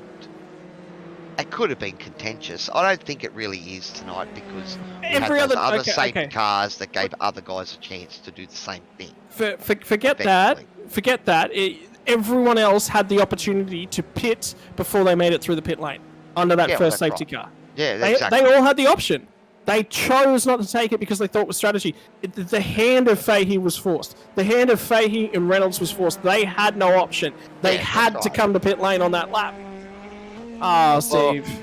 Oh, no, is he going to get yourself a rear grid, Steve, if you don't get that car? He's not even going to get to the finish line. Oh, He okay. actually hasn't completed his last lap. No, you're right. He's the last car out there to come home. I see you're just making him wait. He needs a tow. No, I think the in-game chat's actually been disabled. Ah, it is. I think That's what it Tyson's is. trying to respond to him and he can't. Well, we did close the channel so that we don't have the leaders congratulating each other on their great race when there's other people still racing. Yeah. So there's a reason for that. It's about. But wow, it's another action-packed night of racing tonight, Scotty. And I think the F3s were Hang more on. exciting than the TCRs. Hang on, can we go down to Matty? I think it's Matty Jones I'm looking at the moment. The burnout is fantastic. Darren Fahey's obviously burning out a storm, but we want to try and get Matty Jones's on screen because he is just about done. He has laid several layers of rubber down in a straight line in a small area on the start-finish straight. So again, we saw that car control on display throughout the race there tonight, but he came back and showed us a handful of it again there after the race as well. That's what it takes for these things. Well, as I said, mate, we've had some great racing tonight, but I think, is this the first night where we can say that the F3s have outshone the TCR in terms of that sort of wall-to-wall action? Yeah, but Wheel-to-wheel action? they'll never beat the SRA radicals, mate. Don't you worry. No, it was a great. Both races were great tonight. But I know the TCR's deciding to play it safe and no safety car. So, you know, they spoiled our fun. But the F3s, they came to the party. What a race, though. What a phenomenal effort from everyone that was involved there. And the first time this season, we'll actually get an opportunity to talk to. I think this is the first time we talked to a non-Kittens driver, actually, a non-Kittens or Matty Jones driver. Or Matty Jones. So, anyway, we're going to grab ourselves up Wade Reynolds. Good evening, Wade. How you going, mate? First podium so far for the season. It's been a long time between drinks, but you finally here. Yeah, I had to find where the Green Room channel was in Discord. It's been that long since I've done this. I don't feel like I belong here, but I'll happily have a chat. Mate, look. Mate, you got yourself near the front thanks to a reverse top 10, and then you were right in it and get involved and find yourself on the podium, mate. So you must be pretty chuffed with the race. Some good battles. Yeah, it's good. It's a hard track to hold people off down the straight when you get a draft, unless you want to risk a bit of a tussle into the last couple of corners. But the first safety car was really what helped me out because I didn't really have a lot to lose. So I was able to fuel to the end and hope that everyone else didn't, which kind of worked out. Yeah. But it's opportunity when it presents itself. You've got to be there. You've got to be in position to snaffle it with both hands. And at the end of the day, you've still got to turn those laps at a reasonable pace to get yourself back home. And well, there was a whole bunch of other cars that had an opportunity to catch you up and overtake you, and you've managed to hold them off. And that's the important part. Yeah, that's right. It was a last-minute call. I think I was on the second to last corner as do I dive in or not? And I went, yep, let's go for it. And then I had a fat car, obviously, full of fuel for the rest of the race, but managed to hold on. It was good. Talk to us about, obviously, the fighting back through the field, because on those restarts, it's obviously incredibly difficult to sort of hang on to the thing, look after yourself, make sure, because one of the biggest factors about these restarts is that there's cars going everywhere, the cars are all jumbled up in a reverse grid, and yet you've still got to cut yourself through, you've still got to make sure that you're on that strategy and you make use of it. Absolutely, yeah. You've got to be aware of who's in front, who's behind, and kind of what strategy they're on as well. And there was a couple of times there where I had some guys that aren't really that slow right behind me, and I thought I'll just hold my line, and if they make the move, they make the move, and I'll concentrate on the guys in front. And yeah, tried to stay out of trouble. I think I dropped my wheel on the grass once, but managed to keep it all together, and just kept in contact with Hutto, my teammate, and said, how's it going up the front? Who stopped, who hasn't? And we kind of worked out that if I made it all the way to the end and everyone else had to stop, I was probably top 5, but as it turned out, top 3. Yeah, awesome. Well, that's just it. Great effort. It's a great effort. And as I said, early on in that race, you were getting hounded there, and even at the end, you had to a couple of good battles there with Matty Jones, and but he's pretty quick, man. Pretty hard to stop, but Yeah, he's very quick. I was just happy to be in the same frame as him at the end of the race, to be honest.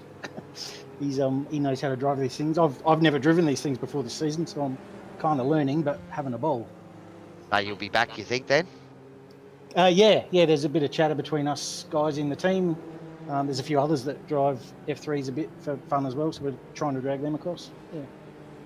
Awesome. That's the important part, and I think that sort of conveys what SRW is like. You guys are everyone's sort of got their own teams, their own groups that they sort of just run with and having a little bit of fun with and do whatever they want. But at the end of the day, everyone comes together, celebrates racing, and that's sort of the culture here at SRW. And I think that's shone through tonight.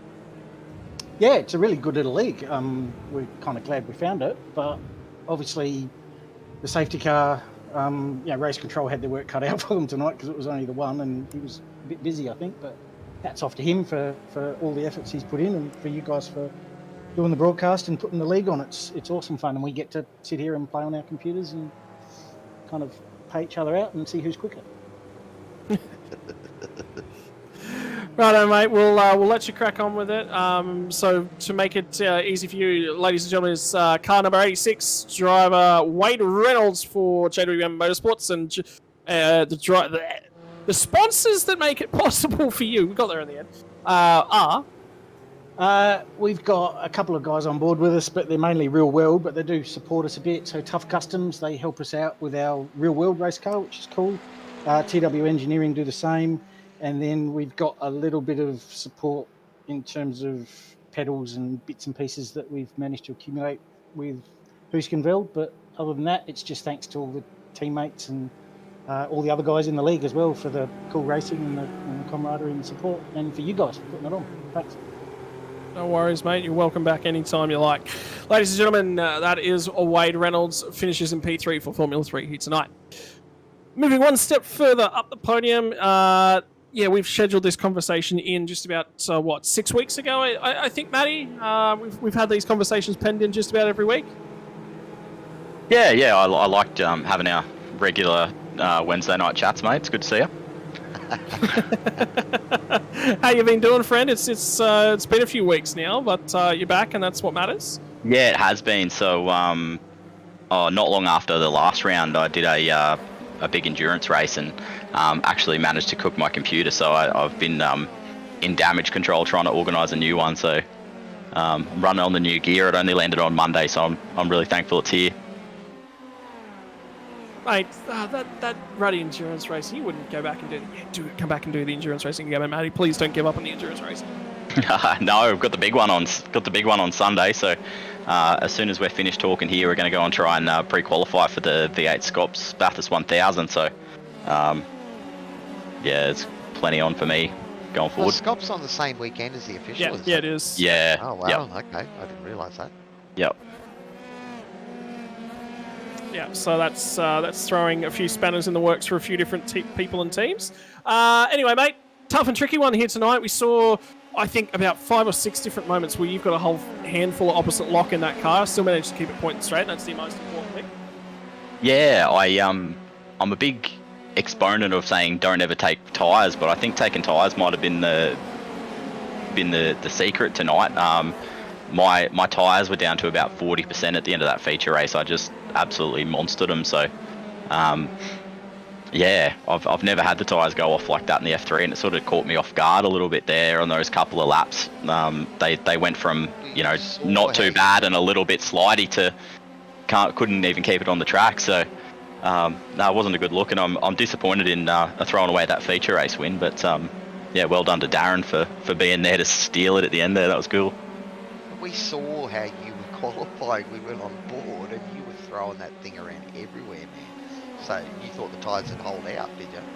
Yeah. Like I've said before, like in the couple of years I've spent racing this car, I've, unless it's been a exceptionally long race, you don't even sort of think about tyres. But I don't know whether iRacing might have done some updates to the tyres that I wasn't aware of, or something like that. But they seem to have changed a little bit on me, so we'll have to do a little bit of research and mentioned there was a bit of a change to the cars. Formula 3, there was a few different cars that received sort of suspension updates. Actually, I don't think it was too much to do with the tyres. I think it's just the nature of the track and how loaded it is.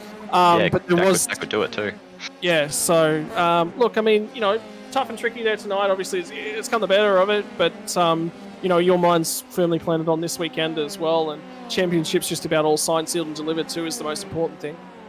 Yeah, it is. I think, like mathematically, if I can get in the I think it's fifth or sixth would see me there next week. So, yeah. So it'll just be head down next week at Montreal, which is another track that I really enjoy. So yeah, I'd expect a reasonable result there, and hopefully run away with the championship.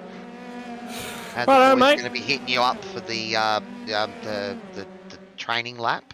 So you're going to put them back up in the Discord for the boys? No, we can definitely do that.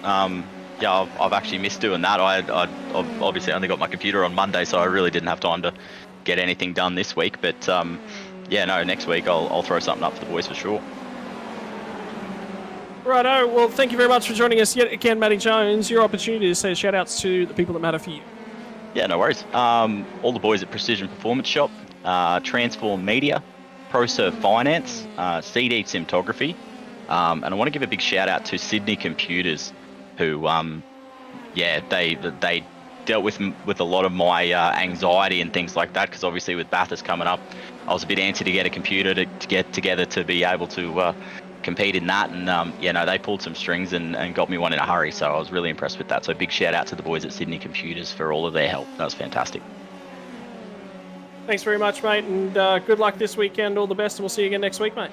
Awesome. Thanks, boys. We'll see you then. Thanks, buddy. Cheers. Have a good one. And finally, we'll move along to the top step.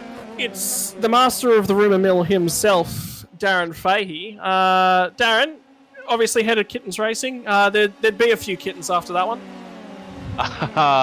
Yeah, definitely. Definitely. Oh, wow, I've nearly swore. Yeah, I'm happy with that. That would have felt good, mate. Obviously, you would have felt like a real dingus after lap 1, turn 1. Yeah, so I took off and I forgot Adam Simpson was on my inside for some reason, and I didn't get crew chief for some reason. I don't know. Anyway, and then I saw him there, and I'm like, oh shit! And I just went left side down just to try and avoid him, and then ended up in the spinning. That's it. There you go. That's the moment replayed on screen for all your glory. How do you feel? Feel like a bit of a git? Yeah, I feel like an idiot, but you know what? I'm here. That's well, just remember, it stays up on YouTube forever, buddy. So. Can we get a clip of that replayed every week before Formula 3 just to remind Darren? Yeah, loop it. Just keep looping it. I'm sure that Adrian, given all the amount of crap that you've thrown at Adrian, thrown to me on your behalf to speak for Adrian, that he's gonna clip that and just maybe put it on your screensaver or something. I think. Hey Cowie, I thought we were in the cone of silence when I'm giving you everything, though. Cone of silence, mate. You've got yourself talking with comms, and you're giving me stuff to talk about. So, it works both ways, buddy. Just as easy. I threw Scotty under the bus tonight. He's been complaining all night. So. Calm down, the pair of you. You both enjoy every single moment of it, and neither of you can lie. That's it, mate. That's all. It's great. Keep it coming, man. I'm running out of goss, to be honest. Oh, well, maybe you're going to tell the other boys to step up to the plate and start getting goss on you. Forget the boys. What you need to do is reach out to all of their partners and get the goss directly from them. What's really gotten under their skin this week? What's annoying them? What's causing them to stay up late at night? And then we'll find all of that out. We won't tell anyone except for all the loyal Sim Racing World TV viewers and followers. Yeah, okay. I'll get you some more. Sure. I'll get you some more dirt, but yeah, I don't know how wild to go. Well, you got one more round, buddy. So it's going to be a cracker. And look, you put yourself in the right position. So just made sure you put enough fuel in when you had to stop. And then you watched half the field go in and half the field not go in. What do you think when that happened? Yeah, I came around downhill lefty, and there was still 6, 7 cars. I'm like, what the hell? I thought everyone would have pitted, and I would have been further up, but that worked out well. I didn't have to lead from the front then. Well, I think some of them thought they might have made it home because what was it, 2 laps short in the end, Scotty? Yeah, it was 2 laps short. So another safety car, and they could have made it home. So I wouldn't be surprised that a few of them gambled on another safety car to give them that 2 laps. Yeah, Daniel was hanging out for a safety car. He was he would have made it if there was another safety car. So just roll the dice, isn't it? A bit unlucky for them, to be honest. Wow, buddy, you had the unluck and thought your race was gone, and here you are. Yeah, I've binned it, and then I spun battling with Adrian too wide, and I pulled off a nasty win by boys spinning in front of me. So I think Matty spun a couple of times, and Adam Simpson might have spun, or Nathan, I can't remember. Maybe Nathan. Matty Jones was saying there that he actually really chewed up the tyres and was struggling there at the end, and that's how you got him. Were you finding the same thing? When you pitted, did you get tyres on then at the start? Yeah, my tyres after one lap were flat spotted. Right, so yeah, because we saw that spin and we thought it might have been cold tyres, and that's probably why it was. No, it was. I dipped a wheel out onto the just on the outside of the ripple strip, and I accidentally got tyres. But yeah, the tyres were going off really, really bad, and in our Discord we were talking about it, and it just felt terrible. About time, because we keep talking about you guys thinking tyres aren't an issue, and we finally found a race that they are an issue. Yeah, they were really getting, I'm trying not to swear, they were jelly, they were like lava, that's the word I'm looking for, lava. They were like lava towards the end. Well, mate, interesting race there tonight. It's obviously tight between you and the rest of the team. The most important piece of gossip I think we can talk about this week is, honestly, who are you going to punt out of your way from the team to make the top step of the team podium next week? And why is it Loretti?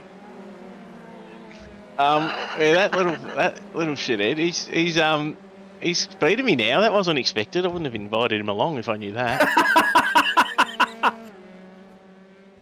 And even Daniel and Drew have made heaps of improvements, so good on them. Bit of fun, and I don't know. So why is Drew hiding from the world? He gave me that little bit of snippet. Is there some embarrassing goss that we need? He's very shy and doesn't show his face. And yeah, that's he was good drive tonight. He could have got to the podium. We might have heard from him, but you had to go and steal the thunder from the rest of the boys. Oh, mate, I've been racing so long, so I was due for a win, and they've been giving me so much shit about my performance drop this season. So I'm glad I got it, and I'll take it. And okay, so even if they say it was handed to you, you're not going to let them take that away from you. No, history doesn't tell the story, mate. They just show the stats. Ladies and gentlemen, driver of the number 5 from Kittens Racing, it's Darren Fahey, and the supporters for Darren are... Yeah, my partner Leanne, my little girl Harper, she watches them back now, every now and then, and the sponsors, so Kittens, everyone look it up, get there, lappies, AML Tech, driver 808, and yeah, thanks everyone for the support. And Darren would just like to remind all the other Kittens drivers, haha boys, he's went on the podium this week and he was. I've got drink cards and lappies this week, so look out.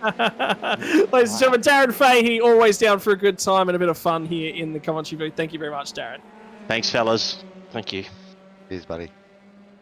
Well, Cowie, that about wraps us up for another week here from the Formula 3 and the TCR double header. Another banger.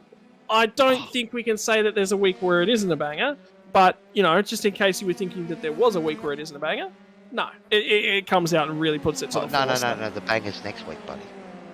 The final round. This is the penultimate round. Final round next week, and it's been great racing, mate, and we get to do it all again.